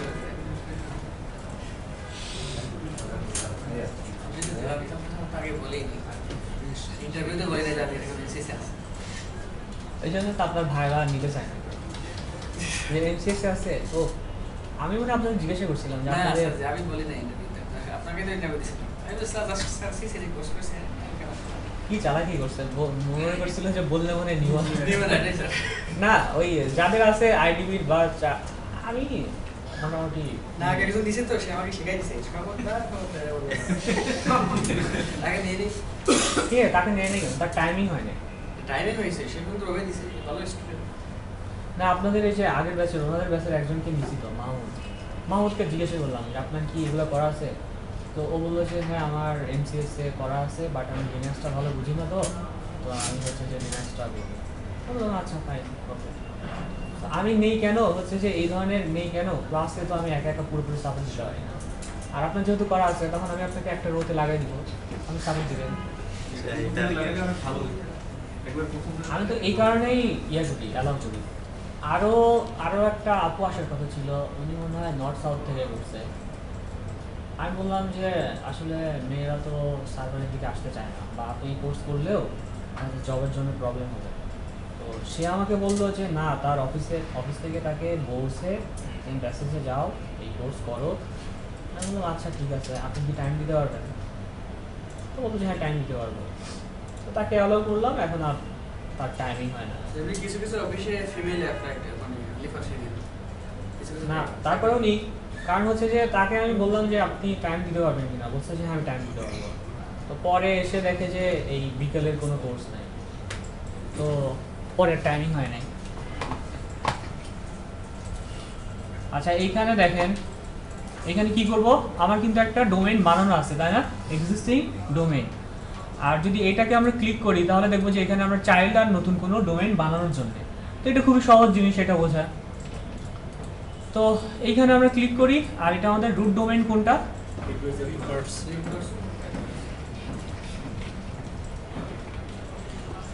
এরপরে আমাদের এখানে এই ক্রিডেনশিয়ালটা আমরা প্রোভাইড করব। এখানে আমরা কার ক্রিডেনশিয়াল প্রোভাইড করব, তাই না? এই যে পাসওয়ার্ডগুলো আপনার সেম রাখেন, তো এই জন্য মনে হয় যে এইটার পাসওয়ার্ড দিলাম আর হয়ে গেল। এখানে বলছিলাম যে এইটার এডিসি পাসওয়ার্ড একটা রাখেন আর ডোমেইন কন্ট্রোলারের পাসওয়ার্ড অন্য একটা রাখেন, তাহলে এই যে টেস্টিংগুলো আমরা বুঝতে পারবো। সেটা কি ডিএসআর এর পাসওয়ার্ড কি? না, এটা তো ডিএসআরএম পাসওয়ার্ড না, এটা তো অ্যাডমিনিস্ট্রেটরের পাসওয়ার্ড।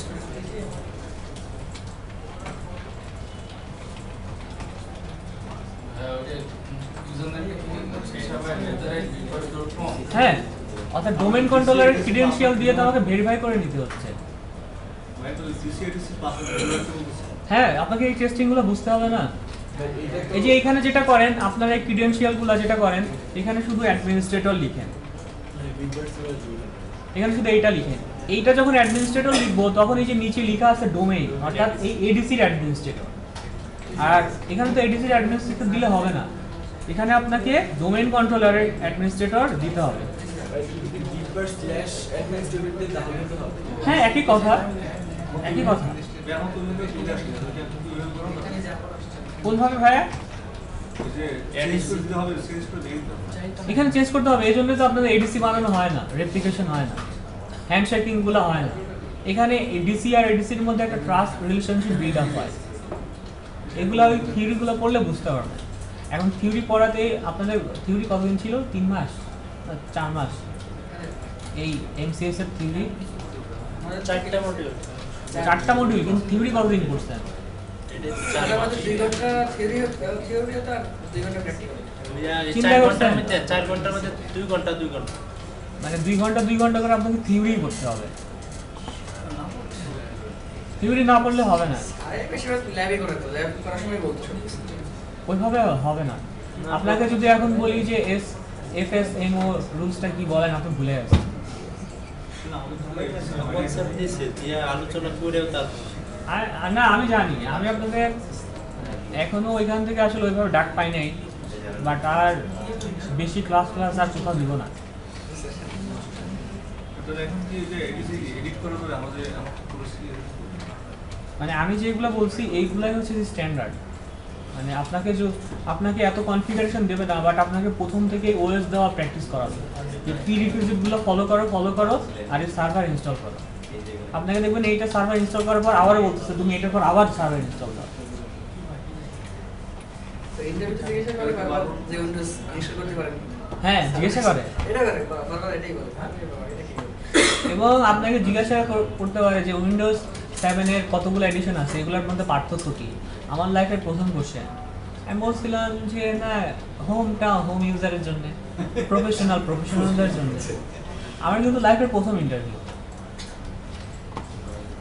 তো তারপর আমার মনে হলো আসলে কেন এই কোশ্চেনটা জিজ্ঞাসা করলো, একবার স্টাডি করে দেখি। আপনাদেরকেও আমি অনেক জিজ্ঞাসা করছি, পার্থক্য বলতে পারে না।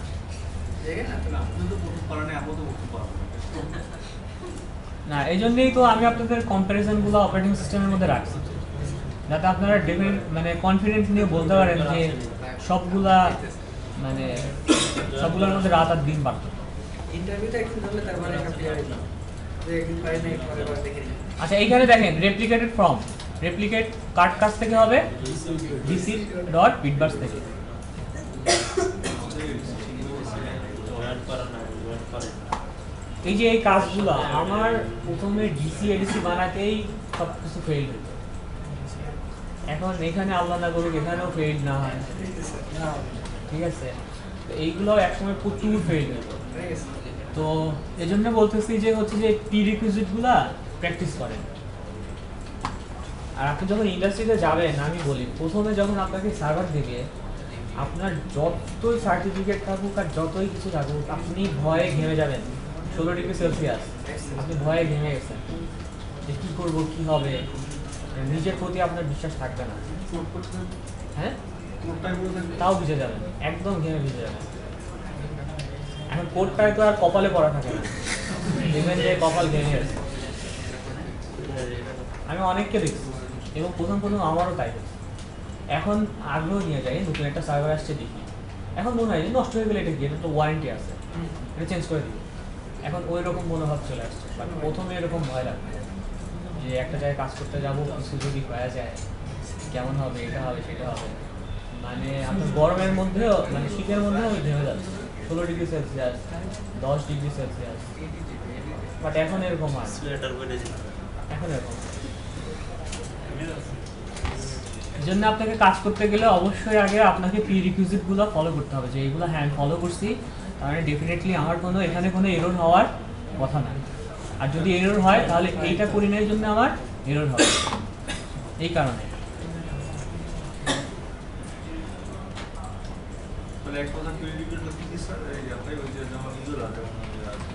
VMware এর প্রি রিকুইজিটগুলো এইগুলাই। আর স্ট্যান্ডার্ড প্রি রিকুইজিটটা কি, কোনো সময় ফায়ারওয়াল বন্ধ রাখবে। আমি এই VMware এর হ্যান্ডশেকিংগুলো যাতে প্রপারলি হয়, এই জন্য ফায়ারওয়ালগুলো অফ রাখতেছি। এটা কিন্তু আমি প্রথমেই বলছি যে ইন্ডাস্ট্রি প্র্যাকটিস হচ্ছে যে কখনোই ফায়ারওয়াল অফ করা যাবে না। অবশ্যই ফায়ারওয়াল রুলসগুলো আপনাকে ফলো করতে হবে। এখন পিং পাচ্ছে না, পিং না পাওয়ার জন্য আমরা কি করতে পারি, ফায়ারওয়ালে গিয়ে ইনবাউন্ডে যাব, ইনবাউন্ডে গিয়ে ফাইল যে প্রিন্টার রিকোয়েস্টগুলো আছে ইকো ভার্সন 4, সেটা আমরা অ্যানেবল করে দিব, তাহলে আমরা পিং রিকোয়েস্টগুলো পেয়ে যাব। এইগুলো কিন্তু আপনাদেরকে অবশ্যই ফলো করতে হবে।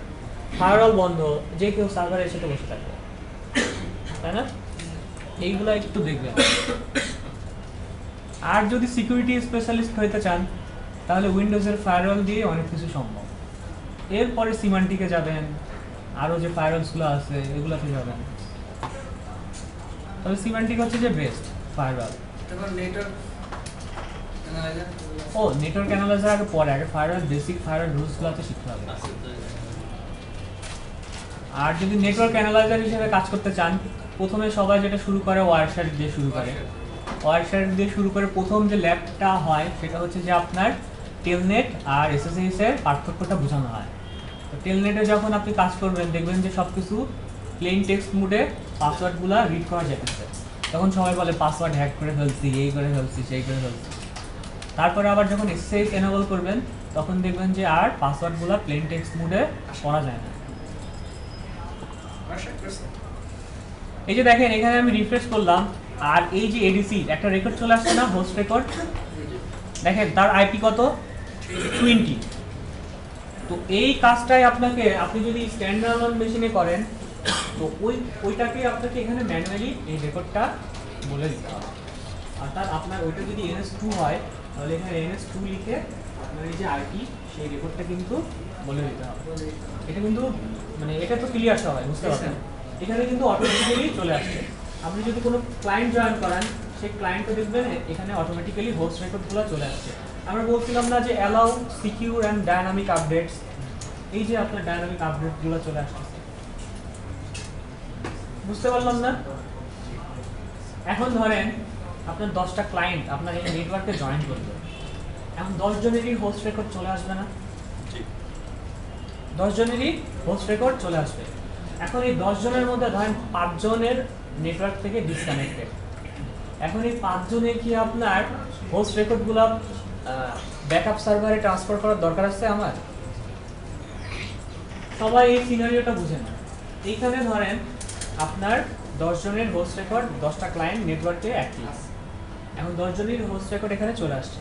ধরেন 10 জনের হোস্ট নেম কি sys1, sys2, sys3, sys4, আর যাদের আইপি হচ্ছে ধরেন 21, 22, 23, 24, 25। এইভাবে আমার 10 জনের রেকর্ডগুলো এখানে ম্যানুয়ালি চলে আসছে। এখন এইটার জন্য আমি একটা ব্যাকআপ ডিএনএস বানাইলাম। তো ব্যাকআপ ডিএনএস বানাইলে কি হবে, 10 জনই যদি আপনার লাইভ থাকে অর্থাৎ অ্যালাইভ থাকে তাহলে 10 জনেরই রেকর্ড আমার সেকেন্ডারি ডিএনএস এ ট্রান্সফার করতে হবে না? এখন 10 জনের মধ্যে যদি আপনার 5 জন যদি ডেড হয়ে যায়, এই 5 জনের ইনফরমেশন পাঠানোর আমার দরকার আছে, তখন আমরা কি করব বলেন?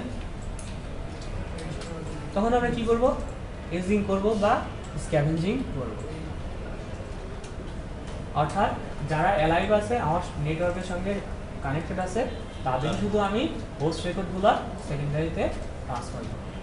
এইগুলো করলেই বুঝতে পারবেন। একটু পরে কানেক্টর লাইভ আছে এটা একসাথে একসঙ্গে এই অ্যাক্টিভ ডিরেক্টরির কোথায় গিয়ে দেখা যায় যে আমার নেটওয়ার্কে সবগুলো পিসি এখন কানেক্টেড আছে। ধরেন আমার এটা এখন লাইভ নেটওয়ার্ক, এখন এখানে দেখবো যে আমার কতগুলো পিসি লাইভ অর্থাৎ নেটওয়ার্কের সঙ্গে কানেক্টেড। এই দুইটা আনিস সাহেব আর হচ্ছে যে ফয়সালের কাজ। এটা আপনারা দেখাবেন, তারপরে আমি আপনাদেরকে হেল্প করব। এটা আপনারা করছেন? হ্যাঁ, এটা অবশ্যই, এটা তো জিজ্ঞাসা করবে যে আমার নেটওয়ার্কে কতগুলো পিসি এখন লাইভ। আচ্ছা দেখেন এখানে আমার এডিসি বানানো শেষ।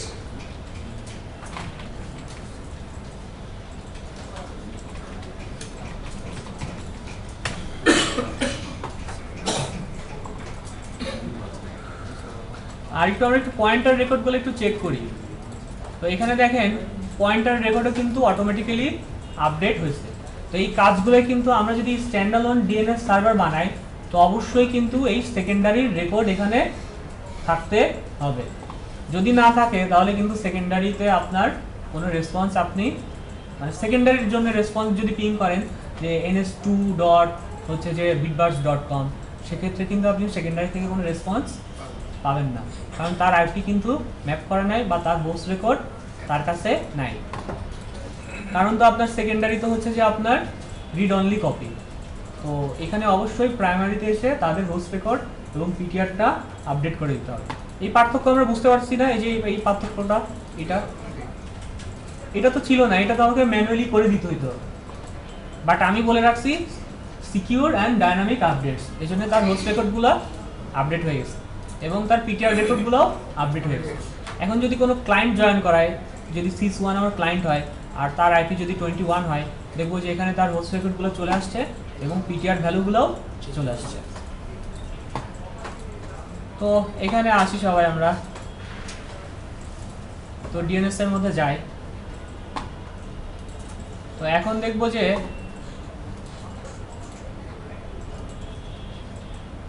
দেখেন এইখানে কিন্তু active directory integrated zone already চলে আসছে। তো এডিসির আপনার সুবিধাগুলো কি, এই জোনগুলো কিন্তু অটোমেটিক্যালি চলে আসছে। এটাই হচ্ছে যে এডির সুবিধা, যে আপনি ওখানে যা করবেন এটাই তো তার ব্যাকআপ। এখন এটাকে আমি ব্যাকআপ ডিএনএস হিসেবে কনফিগার করব। কিভাবে কনফিগার করব? ছোট্ট একটা কাজ, আপনারা যদি এই এডিটা কনফিগার করতেন তাহলে আপনাদের সেকেন্ডারি ডিএনএস আর কনফিগার করার অত মানে সময় নিয়ে করতে হতো না। তো এখানে যেটা করব, আমি আইপিতে যাই,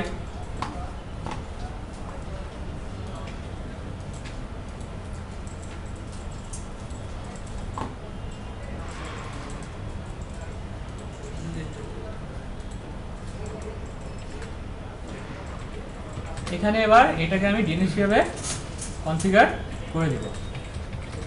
জাস্ট আপনি শুধু এই আইপিটা বলে দেন, কারণ এর হোস্ট রেকর্ড তো এর কাছে আছে না? সেকেন্ডারি ডিএনএস তো ওইটা আগে যদি আমরা দিতাম কি সমস্যা হতো? আগে দিলে তো ওইটা তো ডিএনএস হিসেবে ছিল না, বললাম না আগেরটা যে 20 তো আমার ডিএনএস হিসেবে নাই, এখন তো এটা সে ডিএনএস হিসেবে কাজ করবে।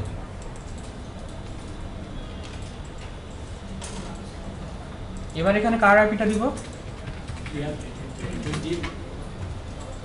ওইটারও কি সেকেন্ডারি 10 দিয়ে আসতে হবে? হ্যাঁ,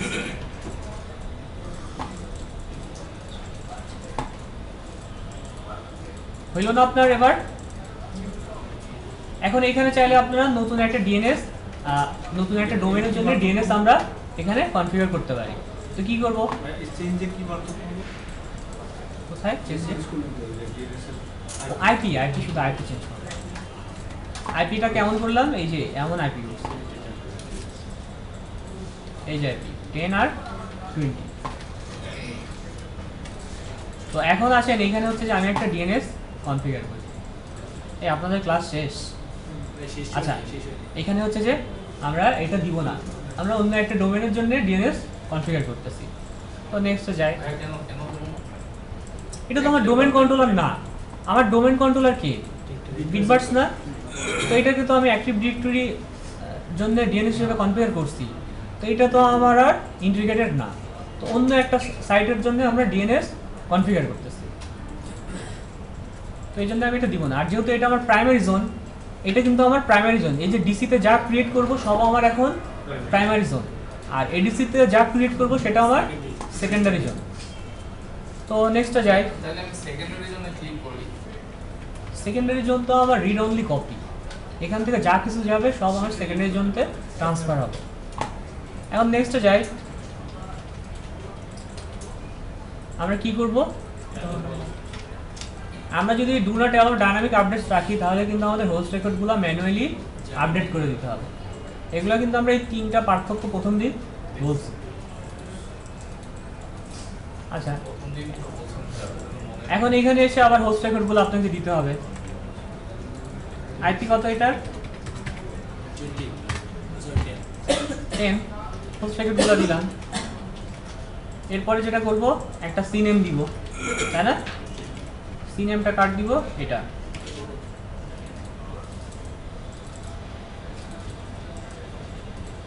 করে ফেললাম। এই তো আমাদের কাজ না? তো এখন যেহেতু আমাদের এটা হচ্ছে যে ব্যাকআপ, এখন ব্যাকআপের রুলস অনুসারে কি? ব্যাকআপের রুলস অনুসারে এখানে আমি যাই করব সেকেন্ডারিতে চলে যাওয়ার কথা। যদি না আসে সেক্ষেত্রে আমরা কি করব? জোনগুলা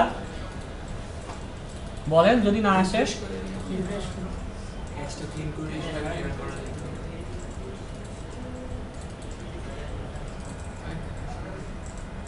যদি না আসে না আসুক, আমরা বলছি না, যদি ওর যদি মন চায় আসলো আসলো, না আসলো না আসলো। তারপরে কিভাবে আমরা জোর করে নিয়ে আসবো সেগুলো আমরা দেখব, তাই না?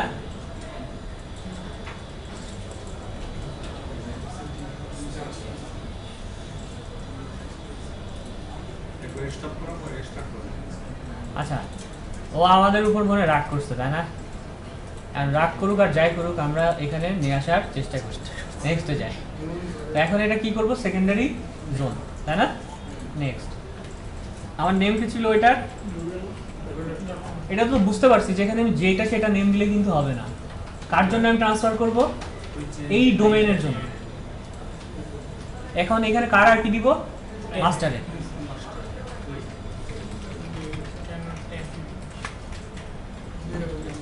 আসছে না রিজলভ? এটা অনেক সময় আপনাদের নাও আসতে পারে। তো যদি দেখেন যে এফকিউডিএন রিজলভ করে ফেলছে, তার মানে বুঝবেন যে ওকে ঠিক আছে। তো এখনো হচ্ছে যে এখানে কোনো ইনফরমেশন আসে নাই। তো কি করব আমরা এখানে? প্রপার্টিজে যাব, এখানে জোন ট্রান্সফার যাব, এখানে আমরা এই আইপিটা বলে দিব। আইপি কত ছিল আমাদের? 20। এই যে এখন দেখেন এরকম প্রবলেম আপনাদের আসছে, তাই না? তো যদি আপনার এরকম হয় যে এফকিউডিএনটা রিজলভ করে ফেলছে, তাহলে আমরা মোটামুটি ধরে নিতে পারি যে ঠিক আছে। এই ভিউটা কেন আছে? ও পুরোপুরি করতে পারে নাই তাই। নোটিফিকেশন কি আবার বলতে হবে? আচ্ছা, এখানে আমরা একটা কাজ করে দিয়ে আসতে পারি। বলেন তো কি কাজ? এটার ফায়ারওয়ালটা আমরা এখনো অন রাখছি, আর এখান থেকে প্রাইমারিকে পাইছে কেন? কারণ প্রাইমারি ফায়ারওয়াল কিন্তু অফ করা আছে, তাই না?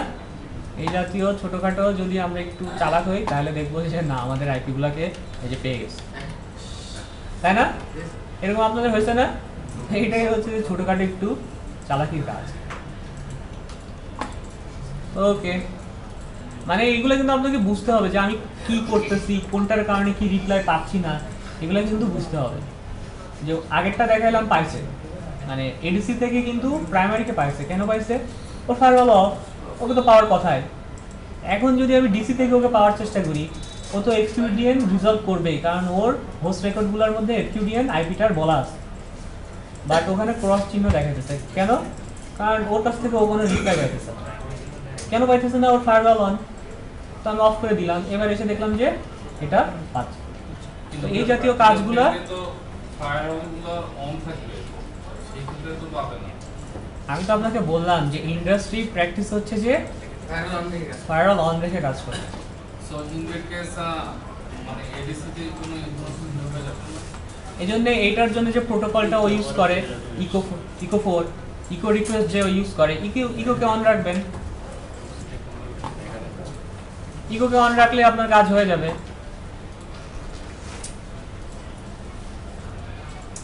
এখন এখানে যেটা করতে হয় যে আপনার রিলোড করতে হয়, অথবা আপনি চাইলে এটাকে স্টপ করে দিতে পারেন, অথবা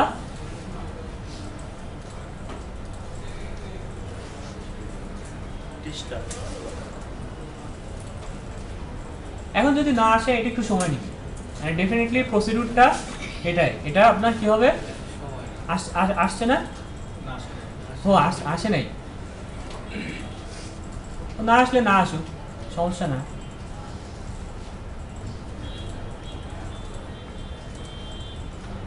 এটা বারবার একটু রিস্টার্ট করবেন, দেখবেন যে চলে আসছে। আসছে না? এই তো চলে আসছে। এখন দেখেন এইখানে আপনার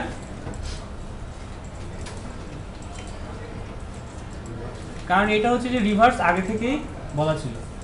তো এইটার যে কপিগুলো আছে, যে পিটিআর অর্থাৎ 10-এর অর্থাৎ rubel.com, এটা চলে আসার কথা, আসছে না। এই যে কারণ আমার তো আগে থেকেই বলা আছে যে অ্যাক্টিভ ডিরেক্টরি ইন্টিগ্রেটেড যেগুলো, সেগুলো আমার অটোমেটিক্যালি আগে থেকেই চলে যাবে। বাট rubel.com কিন্তু আমার অ্যাক্টিভ ডিরেক্টরি ইন্টিগ্রেটেড ছিল না। এটা নতুন একটা ডোমেনের জন্য আমার ডিএনএস কনফিগার। তো এই জন্য এটাকে কি করলাম, আমরা জোনগুলো ট্রান্সফার করে দিলাম এবং হোস্ট রেকর্ডগুলো দিয়ে দিলাম। এখন আপনাদের এরকম সবসময়ই হবে যে হইতেছে না। তো আগের একটা অপশন ছিল যে রিলোড ফ্রম মাস্টার, এই অপশনটা খুঁজে পাইতেছি না। এখনো থাকার কথা। ওই এই অপশনটা ট্রান্সফার ফর মাস্টার, এটা না, রিলোড ফ্রম মাস্টার এইটা ছিল। এইটা 3-তে ছিল, আর 3-তে তো আরও একটা কমান্ড ছিল আপনার কি যেন ছিল, এটার জন্য একটা প্রবলেম ছিল, এখন এটা কাজ করে না। রিভার্স করা লাগবে না? না, এই যে রিভার্সে তো আমার রেকর্ড চলে আসছে। এই জন্য আমি আপনাকে বললাম না আমারটা অটো চলে আসছে। না, আপনি আগে এটা খেয়াল করেন, এটা যদি আমার অ্যাক্টিভ ডিরেক্টরি ইন্টিগ্রেটেড না হইতো তাহলে আসতো না। আপনি আমাকে পুরো সিনারিও বলতে পারেন না, পুরো সিনারিও কোনটার জন্য কি হচ্ছে, তাহলে তো আমাকে সেটাকে বলতে হবে। আমার এইটা এরর হচ্ছে, ফেসবুকে আমি পোস্ট দিয়ে দিলাম বাট আমি কোনো টপোলজি শেয়ার করলাম না, আমি আপনাকে সলিউশন কী দেবো বলেন তো? কী সলিউশন হতে পারে যদি টপোলজিগুলো আমার সাথে শেয়ার না করে? আচ্ছা, এবার আপনারা আল্লাহ হাফেজ, আমাকে ছাড়াই আপনারা বের হয়ে যান। ভিডিওটা আমি সেভ করে রাখবো, আমি একজনকে দিয়েও দিব। এবার আপনারা সবাই আল্লাহ হাফেজ। আপনারা সবাই আমার আগে বের হলে আজকে কোনো প্রবলেম নাই, কারণ পরবর্তী ক্লাস এটা আমার। শুধু দেখলে কিছু ভালো হবে একসাথে করলে ভালো হবে। পেন দেখতে হ্যাঁ, আপনার পেন একটা দেন, আমি এটা সেভ করে দিই।